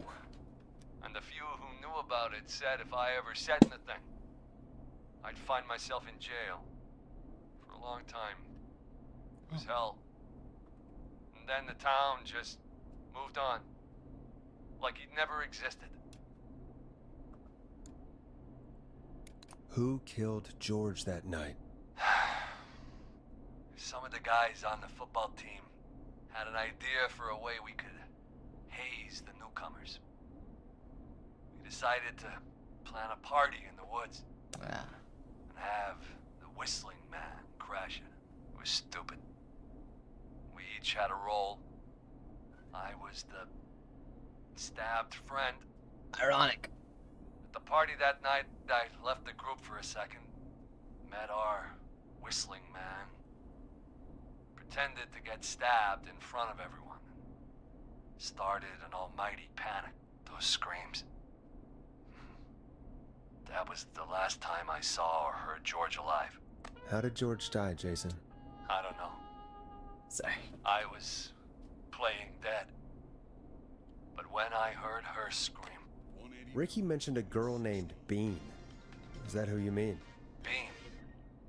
Oh, yeah. I guess George did call her that. Yeah. He called her Bean. I heard her again tonight, Forrest. Her name was... What? What happened? Are we still on air? No, we're not. Seems like the power is completely gone. How do we get it back on? I don't, Oh, we can use the emergency generator down in the basement. Oh, I'm sure that's Reggie fine. picked it up a while ago in case we ever needed to do an emergency broadcast. Oh, cool. An emergency broadcast? Emergency? You know, nuclear war, alien attack, broadcasting a serial killer's location to the cops so we can end this nightmare. Good point. Fair point. It's in the storage area, Say. far back corner, up on the wall. You might have spotted it earlier when around for all those tapes. It'll have a big red button. Yep, I did. Press that. I'll see you when you're back. Alright, I'll be right back. Going down to the open basement door generator room. I'm sure that's gonna be fine. Why is that not glowing green? It's because there's no power. What am I talking about?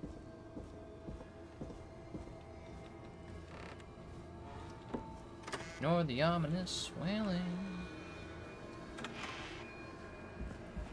Head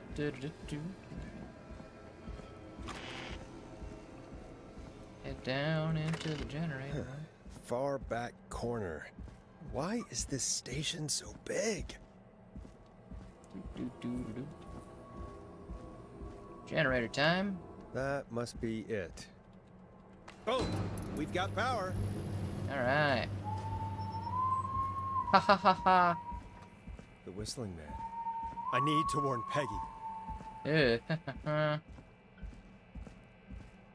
Wait, I'm in the wrong way. Guys, there's a Whistling Man in here.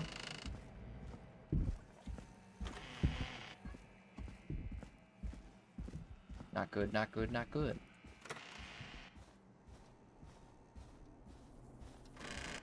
What the hell? Jesus. I don't even know what the spook was. I just got spooked.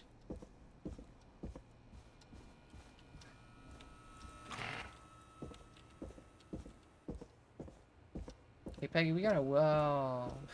Oh, no. Peggy! Where'd you go? Ah! Ah!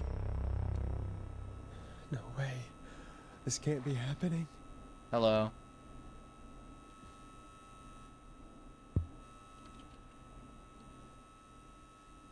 You're the Whistling Man. A call.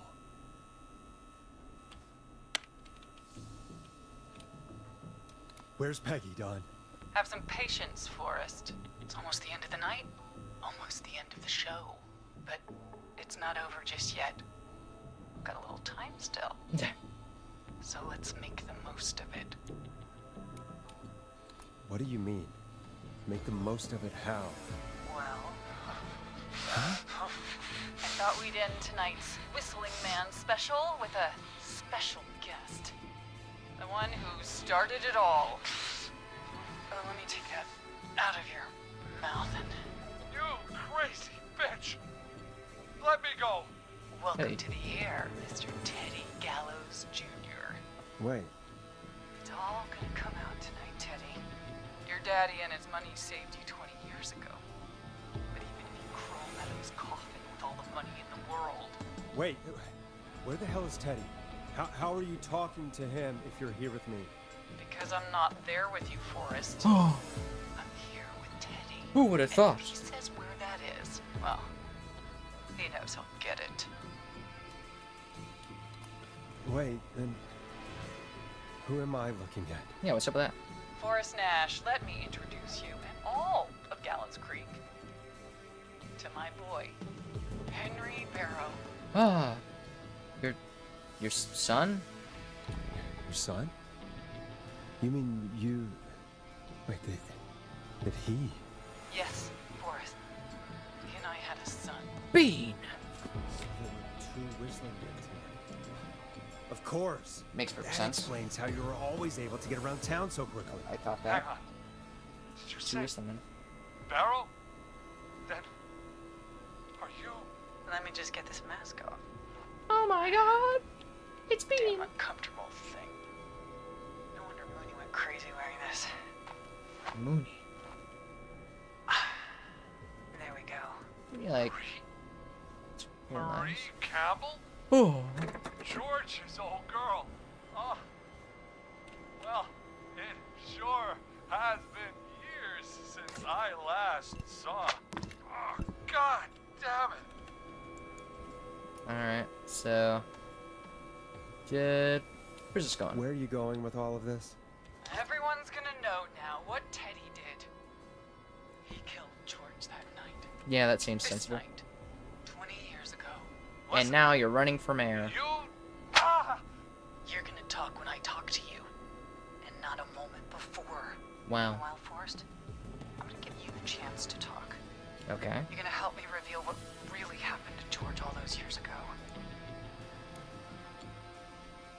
Why should I help you? Why should I play any part in this? Because I think you believe in justice. You think this is justice? You have no goddamn idea, Forrest. These people you've been trying to save, they were all in on it. Oh, okay. They all knew George was murdered, but Murdered? Listen,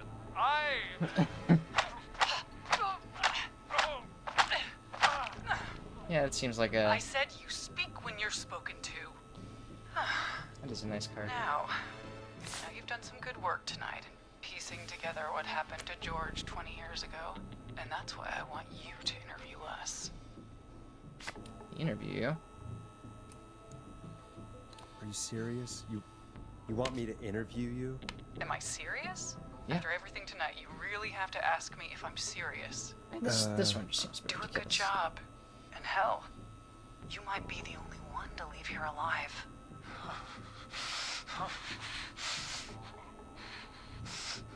Yeah, I but need to drag this out. murder's If I wrong, can you buy see. Leslie time to get back to Gallows Creek, and if I can find out where Marie is, then this can end. Teddy, we'll start with you. Just talk me through what happened that night. How did it start? how would I know? It was 20 years ago. Teddy, be honest with me or we're both going to die. Honest? Forrest, I'm trapped here with a psycho. Ow. What the hell? God damn it. Okay. Our first team party was coming up. Alright. And when I saw the date it was scheduled for, I had an idea for a way we could prank the new guys. Tell me why that night, yeah. What made that night special? That was the night Mooney went missing. We couldn't pass it up. I was just surprised no one had ever thought to do it before. Wait. You mean this was the first whistling night? Keep talking, Teddy. We went up near Whistling Point. God, who was there? Me, Jason, and George, of course. But George didn't come alone. He brought Marie. And Roller Ricky, he was there too, wasn't he? Yes, Ricky was there too. Runner Ricky, yeah. Our wide receiver. I helped him off the bottle, you know. Because I'm a decent man. Is that so? Yes, it is. He came apart one day. Some people do. He had some issues. Wasn't stable. I didn't want him to hurt his chances in life. So, I helped him keep himself together. You were afraid he would talk about that night, weren't you? Keep talking. About midway through the night, we put the prank into action. I looked up at the trees and saw Jason there. Bloody, like he'd just been stabbed. And the whistling man screaming.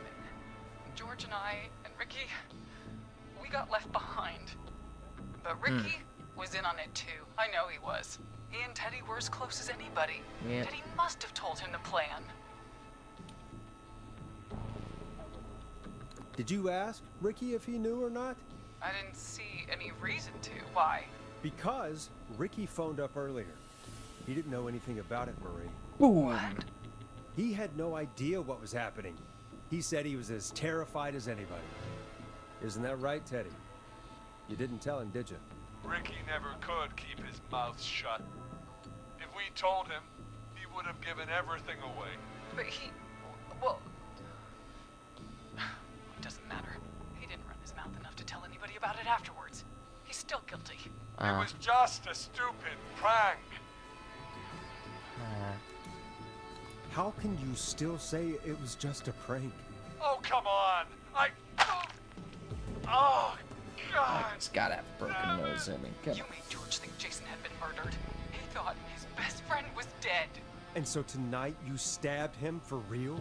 It's the role he wanted to play. Oh, wow. Jason's still alive, Marie. He was with a friend. We talked her through how to stop the bleeding and got him professional help just in time. Oh. Well, shame he didn't have the good sense to die earlier. You know, we're getting some very good wins here, but Enough You know, about him. sort of bunked out a couple of Took others. off running, but somehow we got separated in the woods. I ended up near the bottom of Whistling Point. Alright. When I noticed George wasn't with me, I panicked. And then, I don't know how he snuck up on me, but the Whistling Man grabs me. I scream, and he starts laughing, telling me it's just a joke. I can stall for time here. Yeah, how did you feel? How did you feel in that moment? I felt like nothing was real. I felt small and confused. And Who was under the mask, Marie? Who was the Whistling Man? it was Chuck. Chuck Brody. Ah. Laughing away. But then he stops. And he's looking up at the top of Whistling Point. What was he looking at? Teddy, what happened next? Nothing. I mean, it was just Teddy? George fell off Whistling Point. Hey. Where were you when it happened? You pushed him. You were up there. You were dressed as the Whistling Man too, and I didn't push him, God damn it! I just chased him up there and he kept backing up. When I saw he was about to go over, I reached out. That's what you saw. you liar. It's not my fault. He didn't know it was a joke. I mean, If he'd had any brains, he would have realized. okay, come on. You bitch. No one's going to believe this. After all you did. How do you suck? But both of you suck.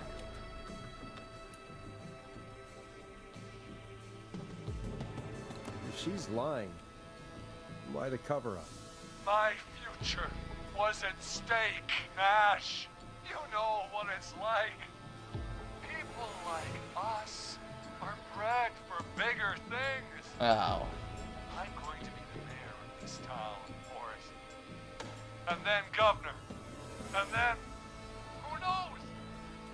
What happened that night was tragic. It should Everyone never hates have this guy. happened. But it was a mistake.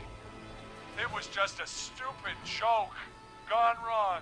Yeah. So my father sent Clive out to clean it up. Hmm. Why should a blip ruin my future? George was a blip? He wasn't a blip. He wasn't a blip, Marie. His father covered it up from there. I searched for George's body all night, but You never found his body, Marie? I looked all night. Jogger found him the next morning, washed up on the river. Instead of telling the truth, she lied. She said she found him in the reservoir. Our jazz runner, Sandra Sharp. Guess we'll never learn why she lied now. She didn't. Everyone was in on it, Forrest. Even the coroner Hey there. wrote a fake report. Said George was drinking. Ah. Just got himself into trouble. And I saw. I'm sorry. If Dr. Sullivan had survived, then maybe... Maybe. there's no excuse Nice to see for a what fan, she did, but- Forrest. I did my part. There's a murderer Everything here. I could think of. I even went to the newspaper, but no. That coward killed the story. Yeah. But Maurice Russell is dead now. Ah, shoot. When will the killing end, Marie? End? When does it end? Yeah, when do you stop You can't murdering? kill the world. This has to stop sometime. Yeah. It has to. Never started. is he depicting? Push my door down. I should have been punished. It's coming to a stop. I really should save more people.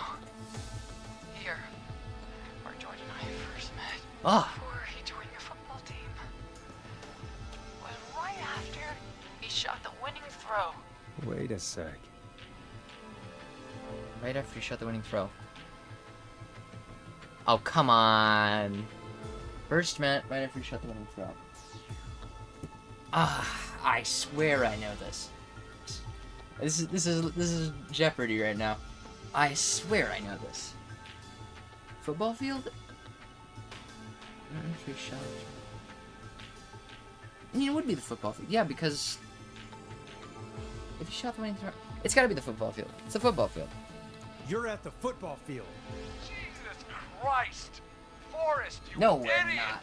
We're in the gym at Gallows Creek High! I told you not to do that. Wait! We were very wrong. We failed immediately. Terrible job. Dead too now, isn't he? He is.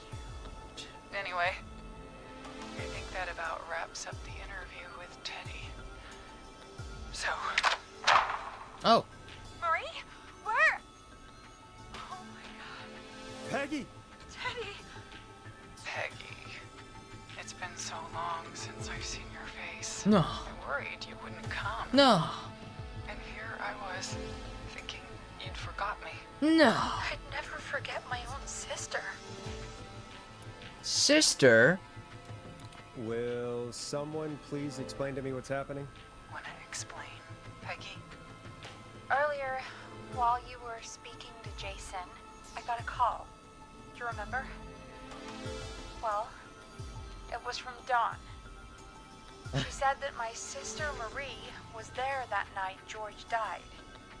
And that I should come to the gym for a reunion. If anyone, I And wouldn't save. Teddy's when fair. you walked Teddy's in- fair game not to save. You found out. That my sister is the Whistling Man. Good to see you too, Peggy. Why didn't you tell me any of this? She said that it was my last chance to see my sister. I knew if I told you, you'd try to stop me or come with me when we need you on the radio. And I just... I don't have anything to say to this, you goof. What happened to you, Marie? You just disappeared one day. Disappeared. I was thrown out, Peggy. By who? I begged Mom and Dad to do something about what happened that night. I But see they now. No, they told me to stay quiet. That explains what I had questioned. They learned I'd been with George, and Marie, I'm so sorry. I never knew. it's not your fault. Really, it's Mom and Dad I should be seeing right now. But since they're dead and gone, well, I'll have to settle for the next best thing. Oh no, it's tropes. Wait. Is that why you went after that kid in the maze? Eugene Stein? Because his parents? That's right. Eugene's parents were there that night too. So. They got themselves killed in a bus accident. Ah. And since only their child was left, Marie, please. Mom and Dad are gone, Peggy. Besides, you forgot me, Not true. just like the rest. No. You forgot. This is silly. Marie, Peggy never forgot about you. Keep your mouth shut. You literally she have kept me here a to card talk. from you. She kept it here on her desk. What card? The card you made me for my 8th birthday. What does it say then? Happy birthday, Peg. Now you're great and 8. Love, M. Well, Henderson police! Freeze! Oh. No! Henry! Get out of there! Oh no. We have one wounded, one dead, and we're in pursuit of the suspect. Henderson Okay. police! Freeze! Hi. Forrest! Yep. Leslie, how's Peggy? She's been cut pretty bad, but we're here now. I'll be okay. God, Marie! Hey, Zara! I need you to look after Peggy. She needs help. Now. We got here just in the nick of time. Yeah. Where's Marie? She bolted right as we got here. The police are right on her heels. It won't be long now. Success! It's Ish. over for us. They saved Peggy, and I mean, that's the main person I cared about.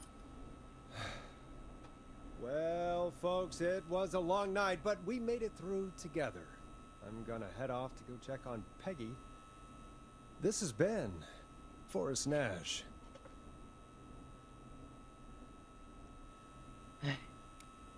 And it's been a scream.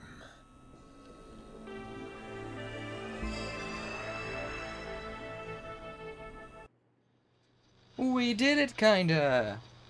Ah, that's... ignore that. It's that 1, 2, 3, 4, 5, 6, 7. It's a pretty good rate, I think.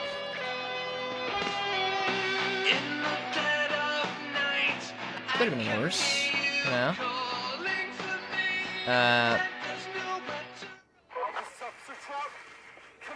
What? One suspect is in custody. Trail the other suspect into the nearby woods. Damn.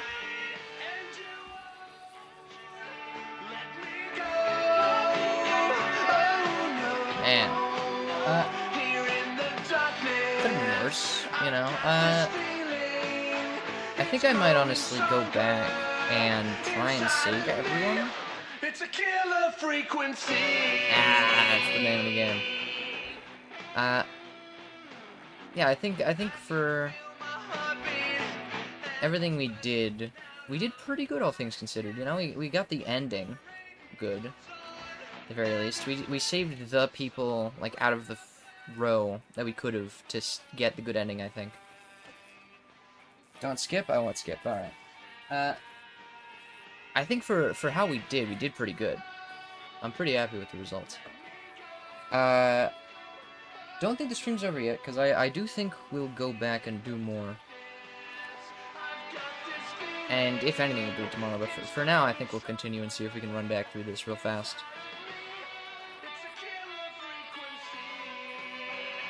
And I'll get chat's assistance this time, instead of just being solo. And music is a bop, I gotta give it to them. Music throughout the game has been very good. The Moth and oh my god, is it gonna be ironic tragedy that they're gonna fall off of Whistling Point?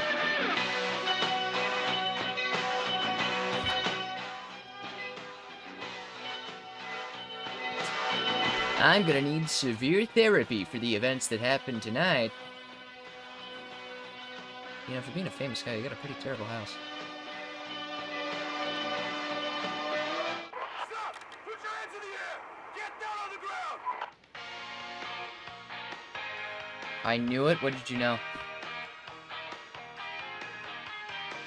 Hold on, am I missing something here?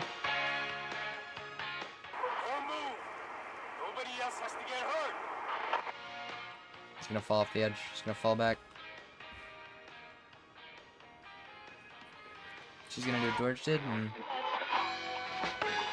stop! Suspect has jumped! Oh no! Shoot!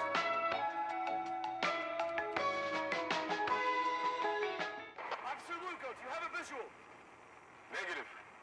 No sign of the suspect anywhere.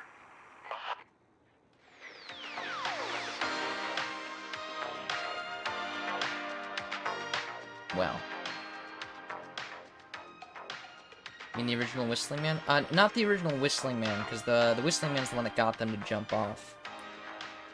The original event that happened was a prank that two people dressed as the Whistling Man walked up on them. And they're doing what the person did. They fell off as though they were being chased by the Whistling Man, but they dressed as the Whistling Man. So they're not the original Whistling Man. They're not replicating that. They're replicating the first, I suppose, quote-unquote victim of the Whistling Man, even though it wasn't really meant to be.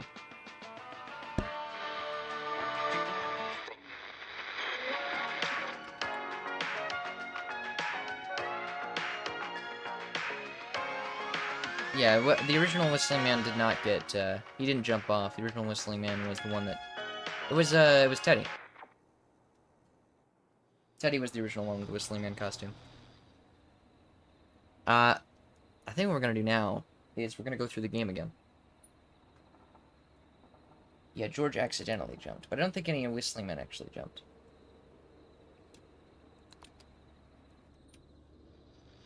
Teddy was the fake Whistling Man. Alright, we get to see the start, and this time it's not going to be glitched out, so this is what we'll do for the, thing. Mooney... I don't think we actually got to learn about Mooney because of what we did. So I think we're going to have to learn about Mooney now.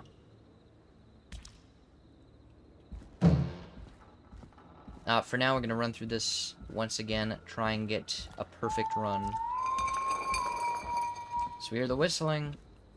Oh my goodness. Let me look at the controls this time. Just so I know. Throw object is R? That's what it's been? Darn. Let's try and see if we can learn about what happened. Alright, let's walk on into this house. Yeah, rats, who's that through there?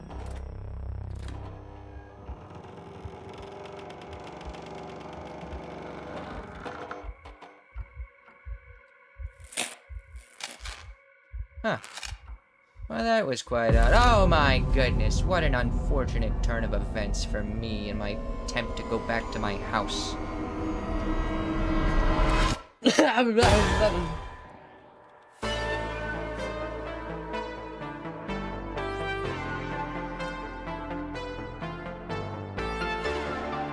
playing as Clive being murdered? That is probably true. That's a good one. Huh?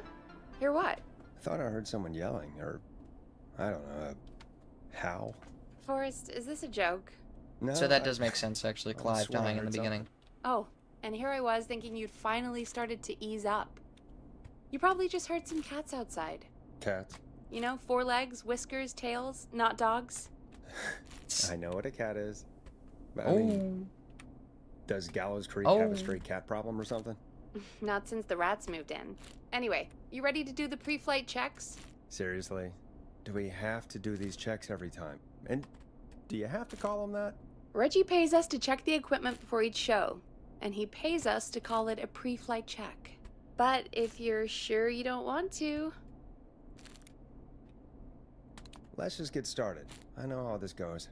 Okay, Big Shot. Any technical failures tonight are on your head. Now, let's get the show started.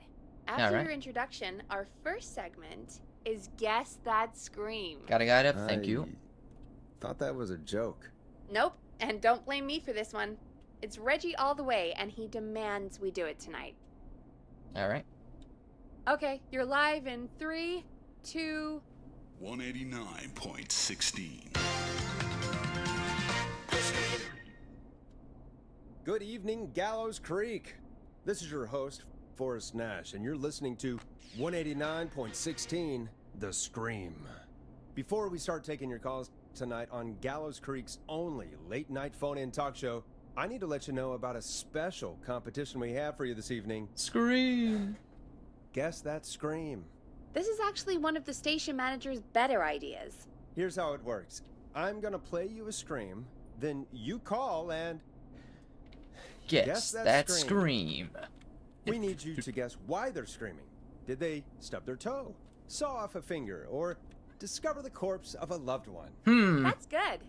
Now, Forrest, hit them with the tape. We'll play that scream in just a second. Listen close, and then call in to... Guess that scream.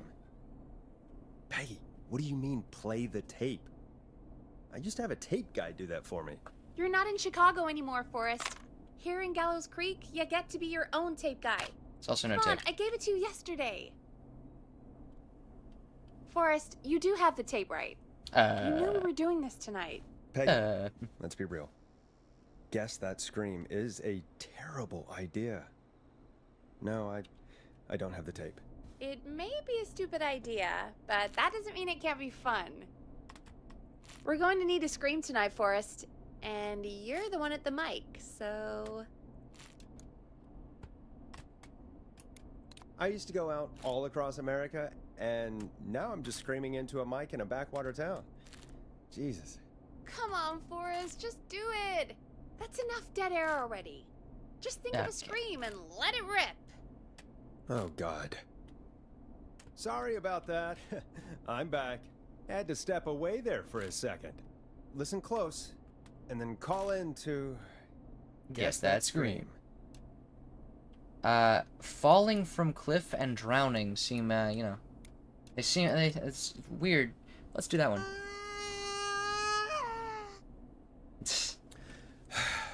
Well, folks, One was worse there than you the have drowning one. Call in with your guesses, and if you get it right, you could win 2 tickets to the amazing Maze Maze and 1 free fried dough. Fried dough? Just call in Fried at dough. 555-239-KFAM with your guess. Now, here's some music while you get dialing.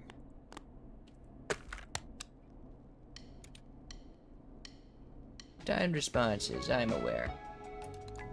Listen in to this next track from Late Night Lurkers, if you If dare. you dare. Oh, God, Forrest, that was amazing. Thanks. Thank you. I can't wait to hear what people think that was. How the hell did I get into this mess? Lighten up, Forrest. That's gonna be the highlight of my week. I think the highlight of my week's gonna be editing Oh, All Forrest, of this. there's a call coming in. for like 7 hours. Okay, Forrest, shut the music off. Welcome to 189.16, The Scream. Caller, you're talking to Forrest Nash. What's going on with you tonight? Forrest, thank God I made it through. My name is Leslie Harper. Hi. I'm the 911 operator and police dispatcher for Gallows Creek. Calling to guess that scream? Welcome to the show, Leslie. Are you calling in to guess that scream? As a 911 operator, I bet you may have an educated guess. What? No! Look, I found a body and I need your help. Oh. 911 is calling me to report a body. Interesting setup. All right, I'll bite. What's the punchline then? Forrest, I recognize her voice. I'm pretty sure that actually is our 911 operator. Why do you know the voice of the I think this is 911 operator? real. Peggy, I'm not gonna be happy if this is a prank. I don't do prank segments on my shows. It's in my contract. Forrest, I really don't think this is a prank. Leslie, if you're telling the truth, you should report this to the sheriff. What was his name? Sheriff Andrews or whatever? I'm at the sheriff's office right now. Wait, what? Sheriff Matthews is dead. What? Sheriff Matthews is dead? I couldn't get any response from the department. That's That's never not good. happened before, so I came to the station and I found him. Found him what? God, poor Sheriff Matthews. Oh, darn. Do you know what happened to him? I think he Someone died. got him.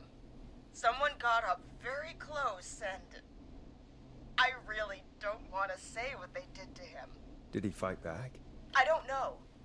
I think he tried. He's surrounded by bullet casings. I think he tried to shoot at whoever it was, but Failed miserably. Well, is anyone else at the station? Anyone who can help you? Or who might be responsible? Bum bum bum. no. I checked everywhere. Deputy Martinez is here, but she's knocked out, tied up, and locked in a holding cell. I called you right after I found her. That's not good. God. Wait. Please don't tell me that this hick town only has 2 cops. Of Don't be course not. ridiculous. It is We 3. have 3, but Officer Gunderson is on leave in Cancun. Leslie, do you have any idea who could have done this? Not a clue. I didn't see anything on my way over. Leslie, you need to call over to Henderson or Quiet Ridge. They need to send someone over from their department. I tried, but I can't call anything but local numbers. Something's wrong. I'll have to go there myself, let them know what's going on, and bring help back with me. But if you leave while there's a murderer on the loose, who's gonna man the emergency line? That's why I called. Forrest, I've routed all 911 calls to come into... Is that even something you can do? You can count on me. I'll do what I can. Thank you, Forrest. You're the only person with experience manning a phone line around here. You're Seems the just a only bit person improbable. equipped for the job. Besides, there are lots of transferable skills between the two. It's like an interview. You ask questions to get information you can use. Oh yeah, you know. Keep people talking, you know? Guide the conversation and know when to jump in. You do know that I'm so good at interviews, they sent me from Chicago to Gallows Creek, right? So I've heard. But that doesn't matter. And besides, there are two of you. It's fine. You can talk to each other, discuss ideas, work together. There's actually more than two. I've got a couple of crazy, kooky voices in the ethereal realm. I have an emergency. Calling in. I need to get digitally. an unconscious Deputy Martinez out of that holding cell. It looks like whoever attacked her threw the keys into the cell after they locked the door. Is there any way you can reach the keys? No. There aren't any bars to the cell, and the door itself only has a food tray slot. And that's too narrow for me to reach through. Let's see if I can There's recall gotta what we be did another originally. way in. Find another set of keys. There's gotta be another set of keys somewhere in that office. Those can't be the only one. Of course. Yes, there must be another set. Where might another set be? On the sheriff. Maybe Sheriff Matthews had a set of keys on him when he... You know. I couldn't see any at a glance, but I didn't really look up close. 1 second. Oh, I think I might be sick. I'm sure it's fine. Sorry, Sheriff. Probably not that bad. I'm just gonna turn you over and... Oh. Alright, so we're gonna piece this all together as we perfectly save everyone. Amazingly. Except for the sheriff, he's dead. But don't worry about that. We had no say in that. Oh, and Clive. Clive's dead. But don't worry I about think I got the cell keys. Looks like Sheriff Matthews might have saved his deputy. Do the keys work? They do! Yes. Give me a minute to untie Deputy Martinez. I'll be right back. So far, so good, I suppose. How are you feeling, Forrest? Feeling fine. Yeah, that seemed to go okay. Maybe Leslie was right. Maybe we can handle this 911 business. That's the spirit, Forrest. I think you're right. Though, I have to say, I really hope this is the only call like this we get. Same. Probably only this one, maybe two. There we go. I mean, how many people could realistically need to call 911 at this time? I'll head to my car in a minute. I'm back. Deputy Martinez is still out cold. I'm taking her in the car with me to get help in There's only so many jokes I can the make killer about came this. back now, Martinez would be a sitting duck. I recommend you get some pepper spray. That's a good idea. We don't want to take any risks right now. Thank you, Forrest. Because pepper spray was a You and taser. Peggy just No, it worked was together taser. like you did earlier. You can do this. Now I'll be back as soon as Wow. What? My car! My car is on fire! What do you mean it's on fire? How the hell? Did it just go up in smoke? What happened? Blowed up. Wait. What? No way. This can't... Oh, Forrest, we have big trouble. What's happening? What's that noise? It sounds like whistling? Whistling? It can't be. Oh my god. I can see him, but... Now listen here, son. Dead, You're gonna need to right? learn how to whistle for this Right? murder revenge plot. But that mask... How the hell is he... Who, Leslie? Who? The Whistling Man! The Whistling Man? Who's the Whistling Man? He was a serial killer back in the 50s. Wore that mask. But he's dead! He's... What the hell? Oh, God. Do you think he attacked Sheriff Matthews and Deputy Martinez? Yes. Coming this way. Leslie, stay inside and lock the doors. Right. Called out. Shit, we need a new plan. My car is torched. We need to think. Take a police cruiser. There should be police cruisers at the sheriff's office, right? Like, you should take one of those. Yeah, that could work. Let me check if Martinez has any... just reach in How her many pocket there. how many keys does this guy have on him? Yes, got him. Keys for squad car 3. I saw that parked out front when I got here. Nice one, Forrest. Good thinking. But wait. How am I supposed to get us to the car? The Whistling Man is right there. Jake... Sheriff Matthews, I think it was? The sheriff must have a gun, right? Can you see it? There was a gun next to him. Let me grab it.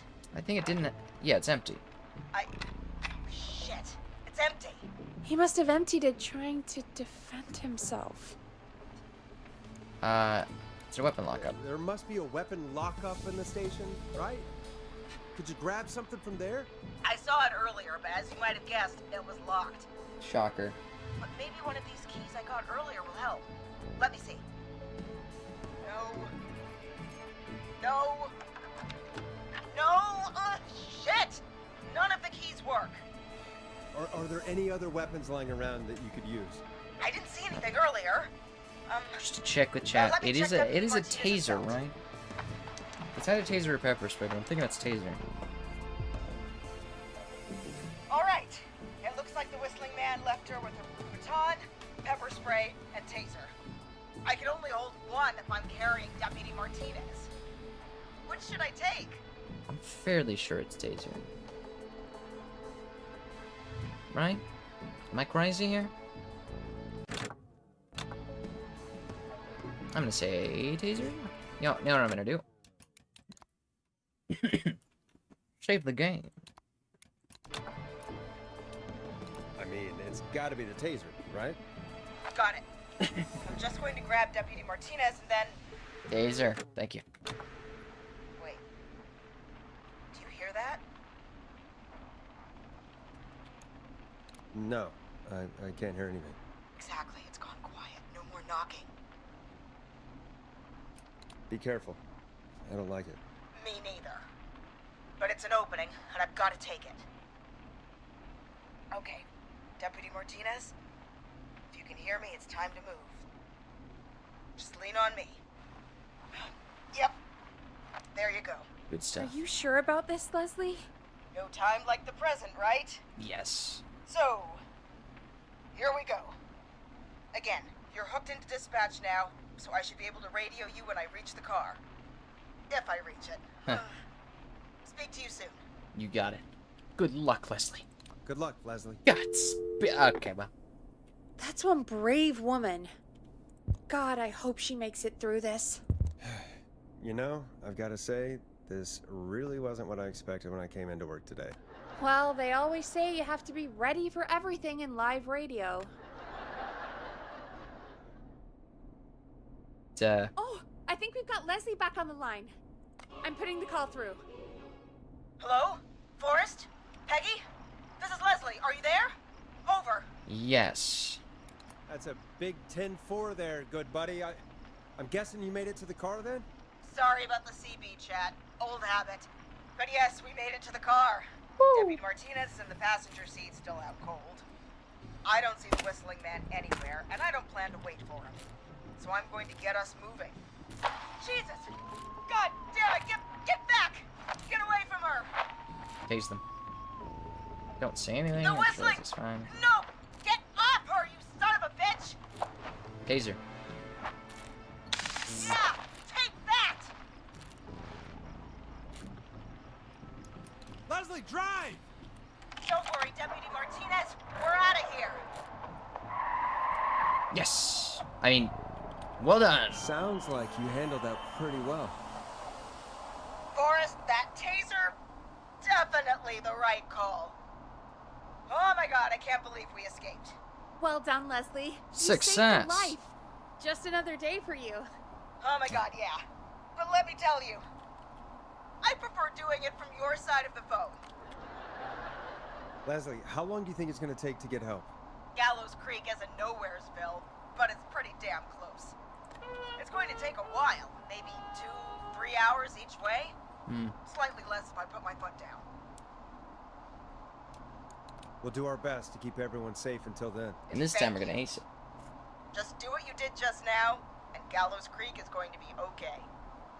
Get him, Anyway, Mimi. once He's I'm like, in, ah, that's good. I think Deputy Martinez is starting to stir. Nice. Forrest, Peggy, I've got to go. I'll be out of range soon, but I'll radio back as soon as I can once I got the cavalry. Take care. Take care, Leslie. Be safe out there. Good luck, Leslie. Feel better soon, Deputy Martinez. Sure, they'll be fine. Folks, you heard it here. We've got a killer on the streets of Gallows Creek tonight. Please make sure to stay safe. And Leslie, we're counting on you. We're gonna get back to the show meanwhile. If you have anything on your mind or have any information about this Whistling Man character, then give us a call. We'll talk here on 189.16, The Scream. For now, here's another hit record for you all to enjoy.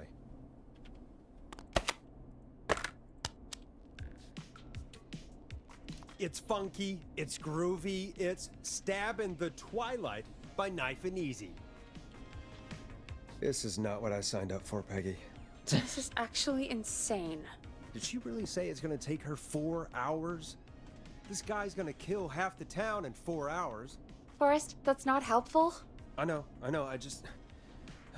Who is this Whistling Man character? I feel like, you know, for gender He was neutral a sake, serial it'd be killer good. back in the It'd be better to 50s. call them just the Whistler. Edward Marshall Mooney. Went around in a freaky Marshall mask. Mooney. Oh, Mooney. Whistling, and So that's killed about a dozen folks in Gallows Creek. okay. No reason for it. No motive. So that's the original Whistling Man that isn't. So we're screwed? Because it sounds like we're screwed. Well, probably not. Police chased him up to Ellis Point one night. We call it Whistling Point now. And it was, well, it was on this night actually. The police cornered him and he jumped into the river. Okay, this His is the body chat we was didn't never see found. before. All right, that explains So it. is he alive? Dead? I mean, what's the story?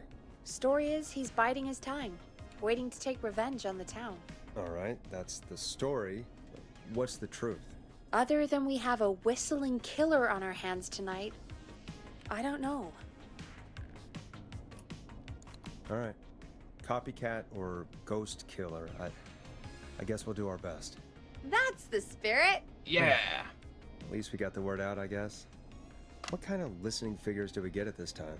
On a Thursday after midnight, could be around 35. 35. Isn't 3,500? Huh. I didn't realize Gallows Creek was that large. No, 35 people at best. Ish. Yeah, we got around 2. 35 at best. 35, yeah. It's a school night. And what's the population of Gallows Creek? I don't know exactly. A little over 1,000? Stab in the Twilight. How many Final did you get breath. before? Are all of You these know. spoilers? Before my career exploded and I ended up on a midnight hour talk show in the town of 1,000 people? Yeah, before that. Around 5 for most shows on the low end. Big gas could pump that up to 10, 15, easy. 5,000 on the low end? We could only dream of that. 5 million. Jeez. Million? Yeah, sometimes that's just the way it goes. At least the Whistling Man hasn't killed me yet. I guess. Yeah, I guess we're gonna learn a lot about perspective tonight, huh? Yeah. Oh, we have a call coming in. Take it when you're ready. Okay. Time to turn the music off. Hello, caller. You're live on 189.16, The Scream. Is everything, all right? Ah, it's the joke. Okay, who is this? Are you, hello? Hello?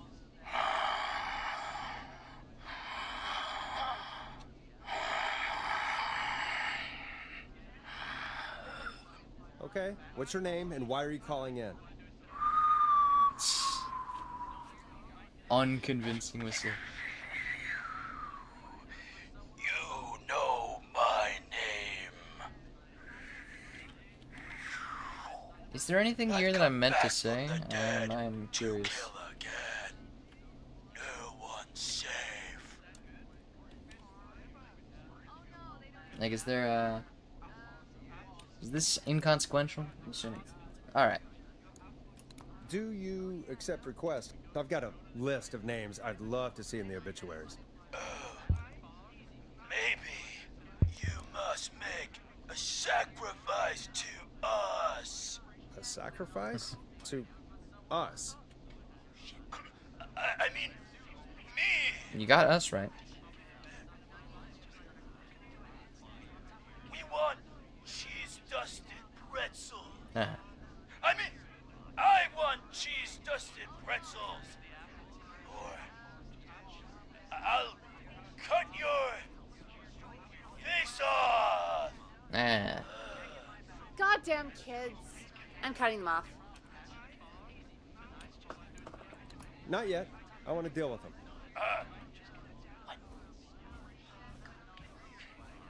We also want a mega goal. Come on, kids, give it up. I know you're just having fun, but there's been death tonight. This really isn't appropriate. Hey, suck it, old man. Gallows high for one. Woo! Yeah.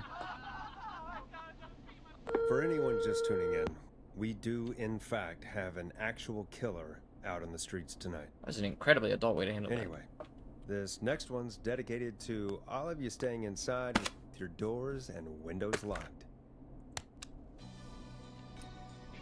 Hope you enjoy this one as much as I do. Let me go with the hang-ups. What the hell was that? Kids pretending to be a killer who right now is stalking the town? It's a thing. A thing? Oh, kids around here. They pull pranks pretending to be him. By pretending to be this Whistling Man character?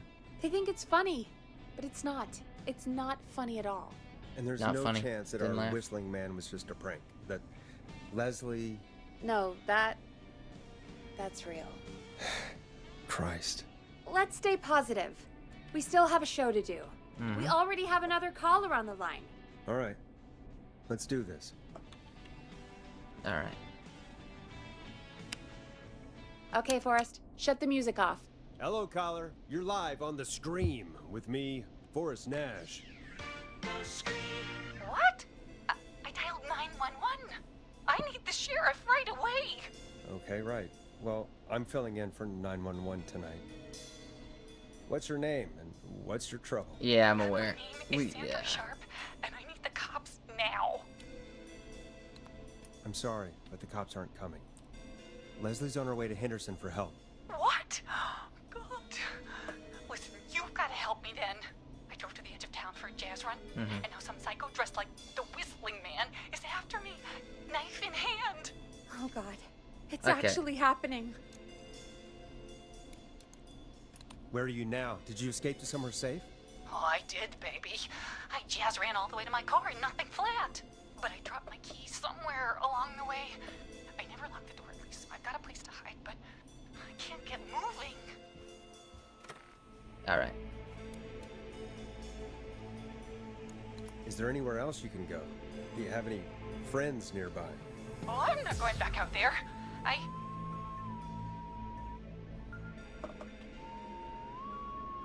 Oh, shoot. Oh, he's back. Look, I don't know anything about cars, but I gotta start this engine without the keys, and you're gonna have to help me. Wait, Yep. wait, I don't... If it helps, I've got a toolkit buried beneath my spare sweatbands. I'll call you back when I find it. You're listening to 189.16, The Scream. Hosted by me, Forrest Nash, your friendly neighborhood radio host, mechanic, and savior. Sit tight while the record spins, folks. This one goes out to you, Sandra.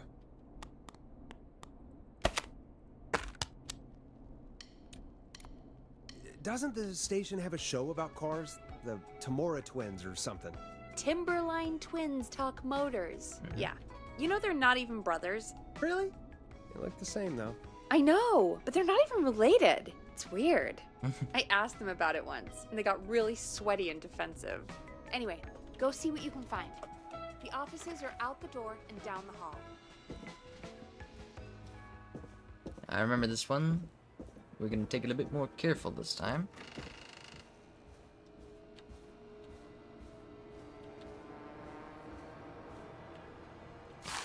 That's not it. They left it in the bathroom, I remember that.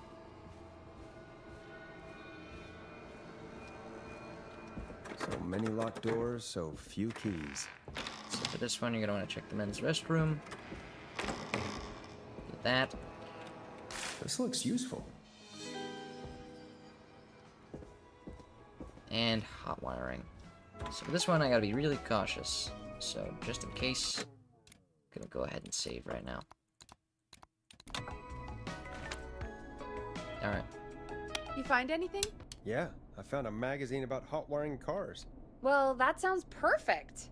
Caller on line 1. Thanks, Peggy. We're back with 189.16. The Scream. How are you holding up, Sandra? The creep's looking through the parking lot trying to find me. But I've got my tools, and I'm ready to get this hunk of junk moving. Alright. How do we start this baby?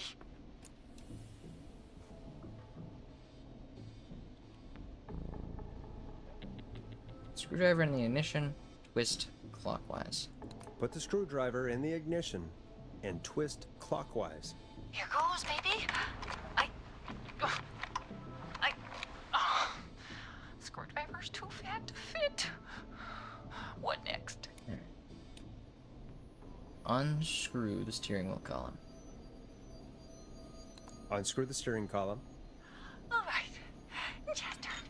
Just turn. 1, 2, 1, 2. Oh, God. How long are these screws? Okay. Cover's off. Okay. There's a bunch of wires down here all paired up and... Oh, God, my heart is pumping. Tell me exactly what you see. Okay, I can do this. There's a red wire, a blue wire, a yellow wire, a green wire, and a brown wire. Serial number? What's the serial number on the steering column? The number is 576-894-320. 576. So that removes the first one. Starts with the 5, so it's red and yellow. Yeah, red and yellow. Strip and twist together the red and yellow wires. All right, we take the red and the yellow, and we twist, and we turn. Oh, perfect. I also see pink and purple wire. What next? Okay. Strip the purple wire, yeah, and brush it against the twisted wires.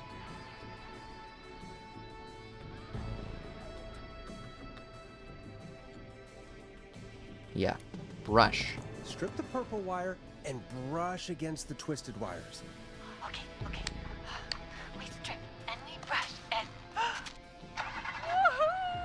Energize your body! Fantastic work, baby! Anytime you want to come down to the jazz studio, you get in for free! I almost can't believe it, but we did it. Nice work, Forrest. All I right. bet Sandra is positively jazzed that you answered her call. You bet I am, baby!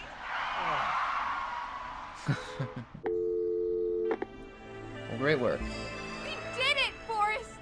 We sure did. Here comes another hit track that we're excited to share with you. And remember, if you're also having car troubles, then tune in to Timberline Twins Talk Motors here on 189.16 Monday to Mondays. Friday at 5. Take it away, Forrest. Now it's time to go with The Flow. And this is their hit, Crying for help. Ah, man, they're all puns. I still can't believe this is happening. Right? Like Gallows Creek didn't already have enough to worry about? What do you mean? Gallows Creek is a miserable place to live. Really? Miserable? It's nothing personal, Peggy, but it's not Chicago. Or, hell, it's not really anywhere.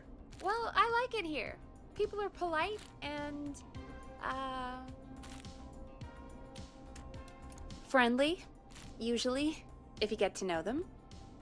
Come on, there must be something you like about this place. I guess some folks have been okay. You're not terrible, after a while. Not terrible after a while? High praise coming from Forrest Nash. You know what I mean, Peggy.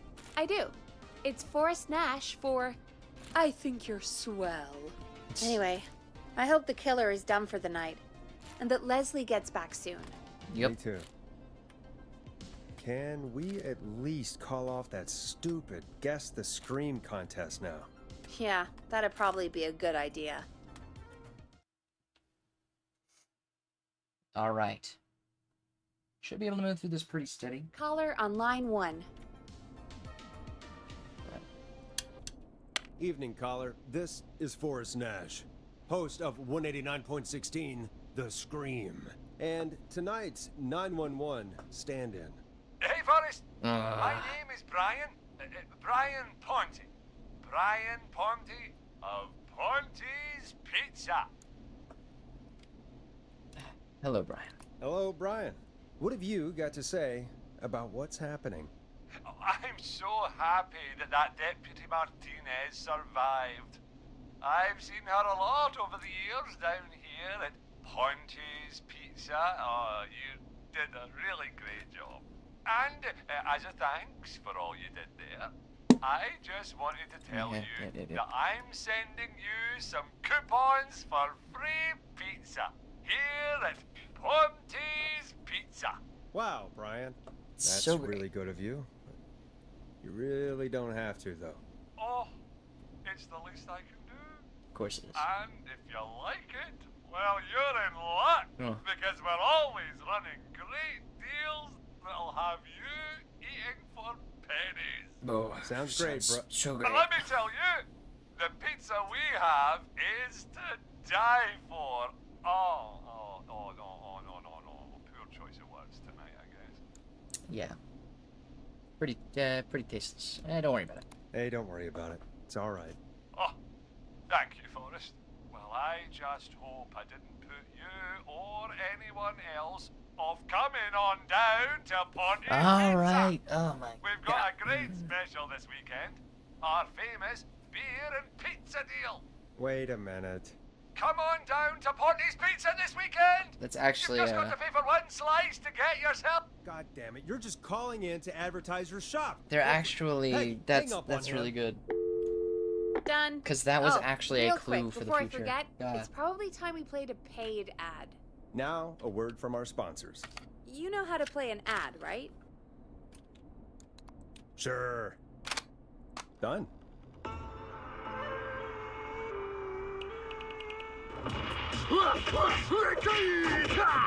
Do you seek ancient wisdom? Do you want to double your power? Are you ready to unlock your inner warrior for only $24.99?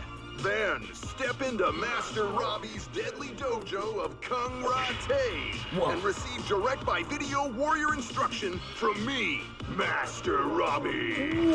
You will learn the 4 qualities of an ultimate conqueror. And what are the those? power of the alligator, the discipline of the tarantula, the speed of the tuna, the poise of the scorpion, and the wisdom of the bullfrog. Using classified techniques, I'll unlock your inner chi after only 5 30-minute video sessions. Oh, it's fun. Ultimate power and wisdom can be yours now for the low price of only $24.99. Just call 555-7861 USA to take your first step to becoming a champion. Lovely.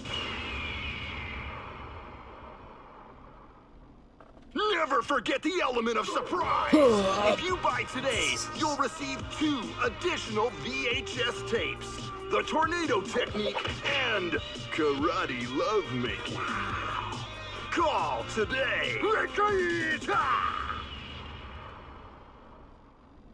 Do people really buy this kind of thing?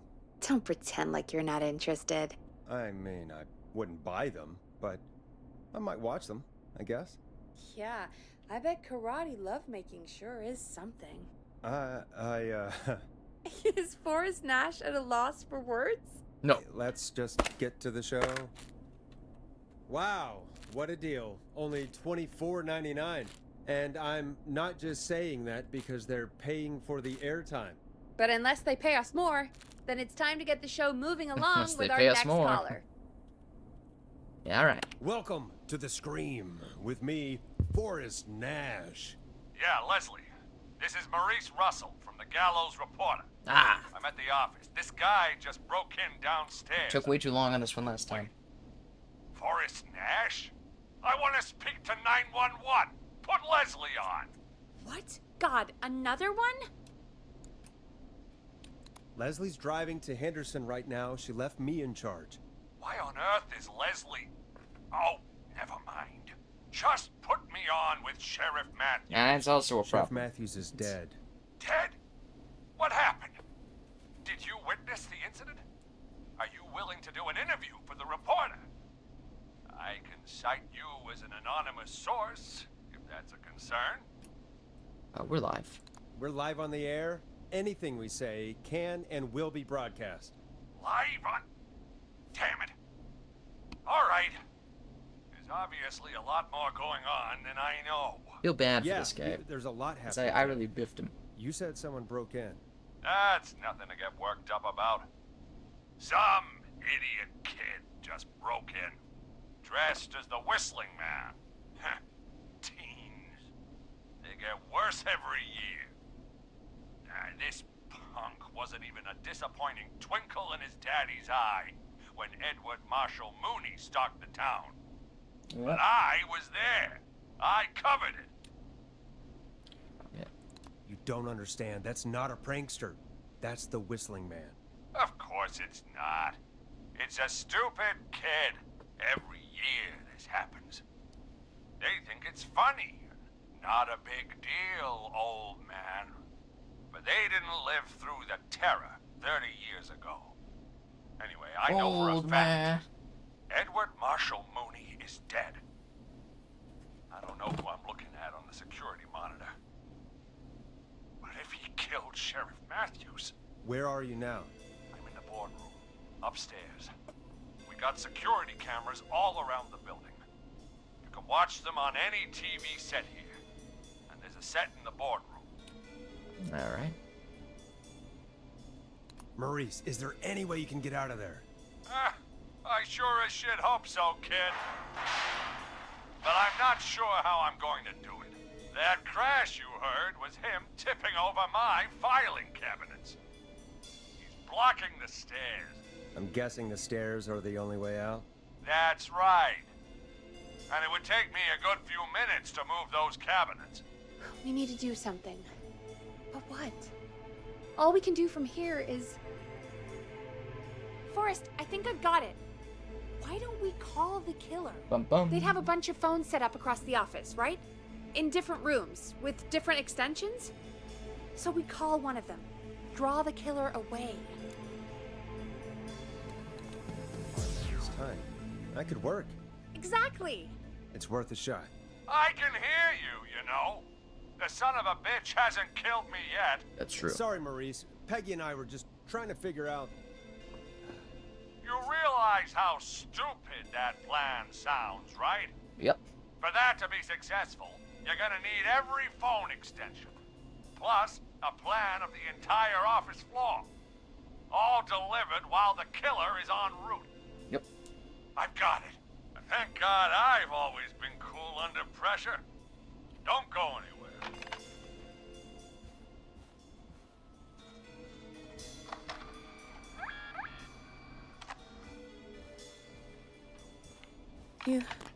You don't think the killer got him, do you? No. Mr. Russell. I'm here. The freak's going to be here any second, too. Alright. Go check your fax machine. Don't let me down.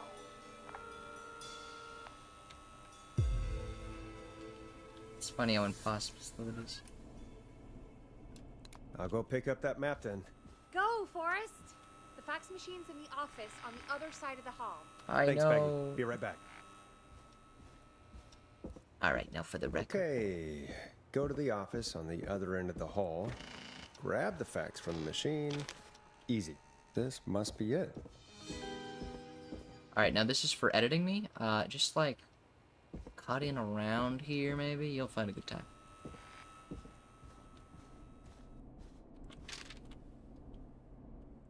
Hey, did you get the fax? Yes, I have. Mr. Russell, you still with us? I am. You get my fax? Yeah, I got it right here. Good. So I'm I gonna say knew extension you could first, at Liv. least manage that. Okay, folks, we're back on the line with Maurice. Let's see if we can help him avoid the Whistling Man. Here's the situation. The Whistling Man searched every room in the hall leading up to the boardroom. And now, he's in the office next door. This plan of yours better work. I'm ready on my end, Forrest. Again, we want to draw the killer away by dialing an extension number. Number 3. And then move Maurice somewhere safe. So, what extension should I call? Editors? Yeah, editors. Call the editor's office. The extension is 03. Got it. I'll put the call through when you're ready. All right, Nash. Where do I need to go?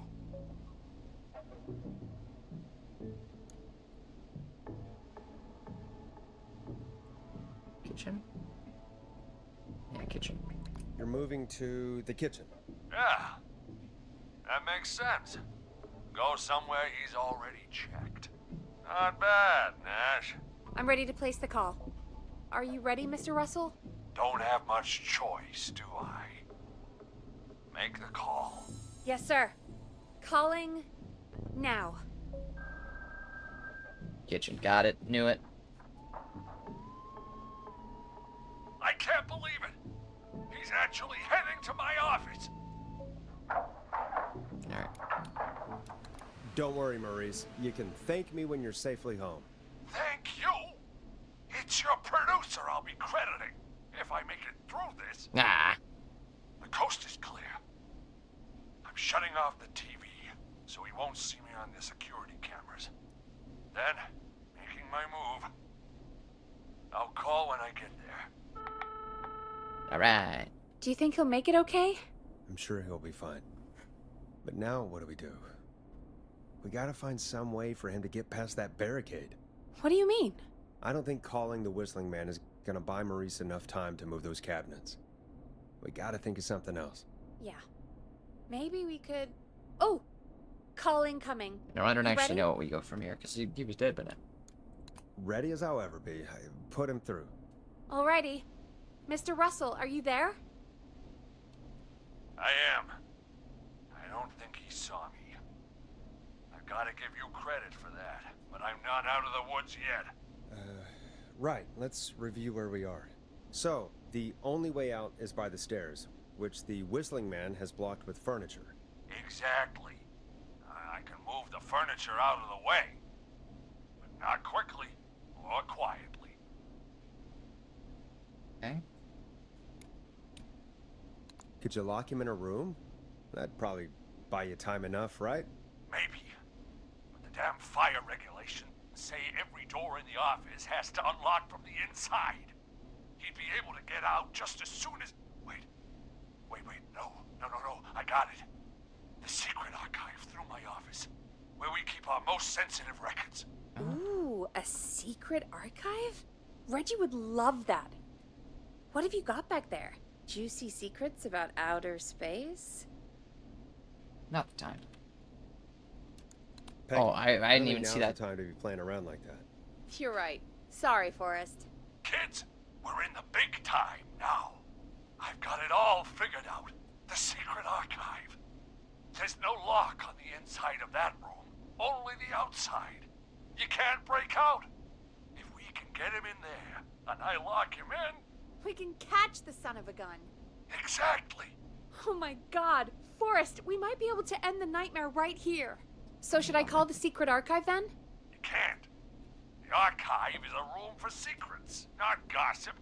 So we don't have a phone in there. Oh, we're gonna need to change it up then. Any ideas, Forrest? Use a radio? Maybe we could use a radio. There's no radio in the secret archives. Are there no radios at your offices? I don't have one in my office, but... What is it? Our sports reporter, Hopkins. He has a little portable radio he never turns off when he's here. Hope he's a Scream fan? I'm glad you got a radio fan there. Does he listen to 189.16, The Scream? Gallows Creek's best and only late-night call-in show. Jesus, Nash. I'd expect that level of self-advertisement from Brian Ponte, not you. Don't be a Ponty, Forrest. That's Cover your low. Ponty. Will you idiots focus now? Okay. His portable radio should still be here. It should be in the archives, actually. I'll sneak over while our friend is still distracted with his search. I'll call you back once I've got the radio. We're gonna save him, Forrest. Yes. Heck, if this works, we might even save the whole town. Yeah. We're close. Let's make it happen, Peggy. How can we fail? I mean, it's a plan with steps. Get the radio, plant it in the secret archives, lure the killer, and... Oh! Call incoming from the reporter. Putting it through now. Nash, hello? Nash, are you there? I'm here. Is everything okay? I found the radio. It's right where I thought it would be. Nice. It's all coming together. I'm just gonna turn it on quickly, make sure it's still got some juice. Maurice, turn the volume down. We don't want that thing blasting just yet. Yeah, I knew that, Nash. I was just doing that when you yelled at me. Uh-huh. The radio works! If I make it out alive, Hopkins might just get that day off he wanted. He's earned it. Let's do it for Hopkins, Forrest. Uh-huh. Wait. Ah, god damn it. If I can't have this stupid thing turned up, how am I supposed to draw the killer? I can't be in the room when it's on, or I'm dead. You just... Oh, that's a good point. Switch to our station. But We'll be wait, quiet. we're the radio. We can just be quiet until you're ready. If you can do that, then... Yeah, sure. 189.16. Now, even when I know something for a fact, I like to double check. That's a good point. But after your earlier self-advertisement, Nash, I don't think that's necessary. I've got the radio on silent, but I'm tuned in. Now, I just need to get to my office. Sounds like we need to make another call, Forrest. Where should we send the killer? Number 4. Boardroom. Call the boardroom. The extension is 04. That might work. The boardroom is fairly close to the editor's office, but we haven't seen the killer go there yet. Are you sure? Am I sure? Are we sure? Let me give it a second. Let's get our vote from the audience. Am I sure? Does this make sense?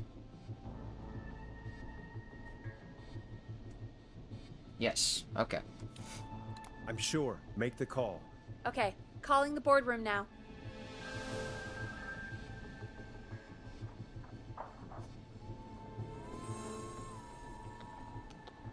He's on the move. I'll call you guys from my office in a second. Alright. Looks like we're almost through this nightmare. Any idea what you'll say to draw the killer in? Give fake advice. I'll pretend to tell Maurice to hide in the secret archive. The killer will hear me, go check it out, and we've got him. Oh, I like that. Make the killer think he has the upper hand, and then BAM! I appreciate the vote of confidence. Ooh, call coming in. Here we go. I'm here. The radio's set up in the secret archive. Just give me the signal, and I'll turn it all the way up. Where will you hide in the meantime? Good question. It's under my desk, but you can see under it. I've got a big cabinet, but that'll take me a second to get into. Anywhere else? Not really. There's the secret archive itself, but that's where the killer's going. I could try the cubicles, but they're pretty far away. Your judgment has kept me alive so far, Nash. What do you reckon? Impersonate? Hold on. Oh, our auto saves right there. You know what? We'll load this right now, and we're gonna pick this up tomorrow because we're gonna have to do a lot. So for now, we'll see you next time. Ah, shoot. No, keep going? Okay, hold on. We're good?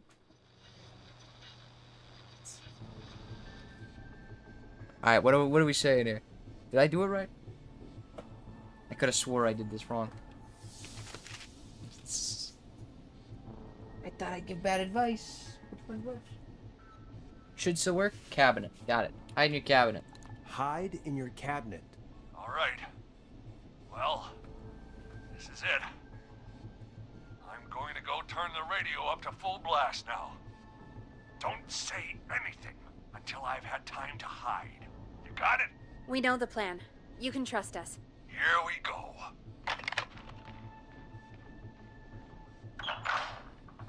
Let's do this.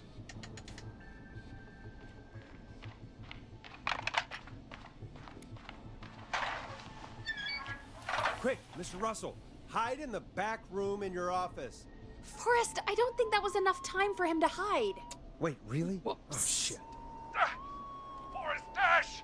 You know, we've all got our mistakes here. You son of a... Let's step that back one little step here. Hide in your cabinet. Hide in your cabinet. All right. Well, this is it. I'm going to go turn the radio up to full blast now. Yep. Don't say anything until I've had time to hide. You got it? Don't say We know the plan. anything. You can trust Till us. you've had time to hide. Here we go. Totally processed that. Read that. Got it. Locked up.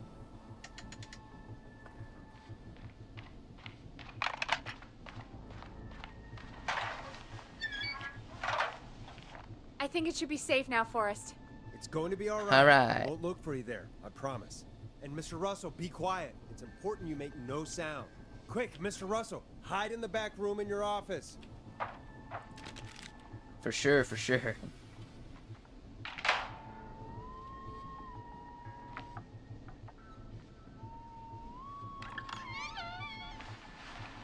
Listeners, this is Forrest Nash of 189.16, The Scream. And if you've just tuned in, See you in hell, kid! we've just locked up the Whistling Man. Nice. Forrest, you beautiful bastard! I can't believe that actually worked! And first try, too. If I'm being honest, I can't believe it either. Thank God it's over. I'll be off now. For Gotta sure. get out of here. Write up a few notes. Call a few friends. First try, first try. I'd feel safer waiting for the cops to come grab this freak with some company. Hey, maybe you and me could do an interview tomorrow for the Gallows Reporter. I'll think about it. Let's see what tomorrow brings. I'll take that as a yes. First try. Talk to you Good soon. work. Totally didn't mess that up. There we are, folks. The Whistling Man is locked up. Let's all take a deep breath. And play some killer tunes. Die. Someone's died.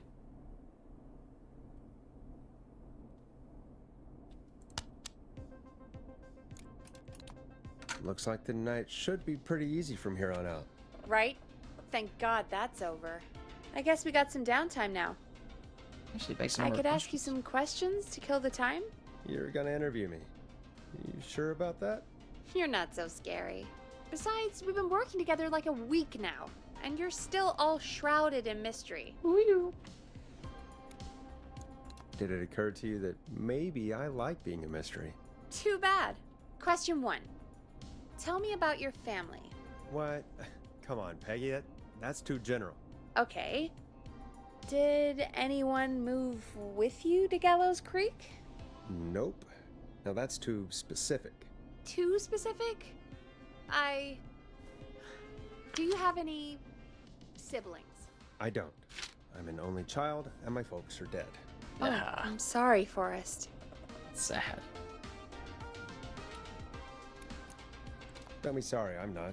Oh, Anyway, what about you? Any siblings? Your mom and pop still around? I thought I was asking the questions.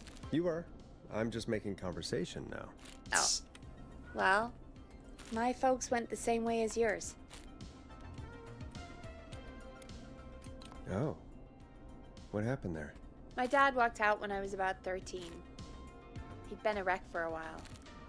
Then he got himself into a wreck, and, well, that was Dad. Mom didn't take it well. She remarried pretty quick after that.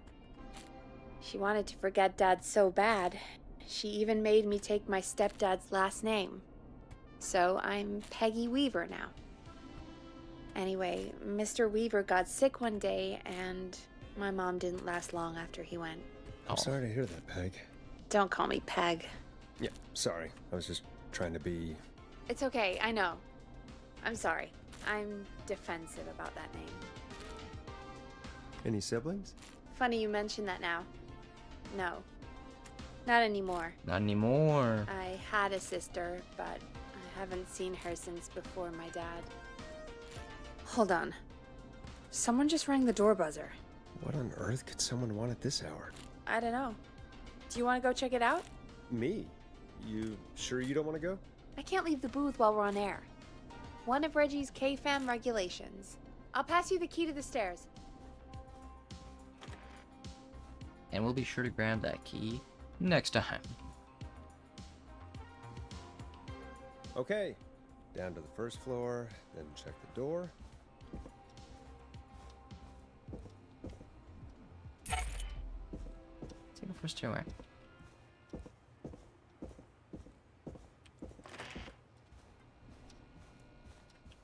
Wow. That was ominous. Oh, did we actually go fast enough to see him this time? A tape. That's neat. Alright, let's get a good image here. Hold on.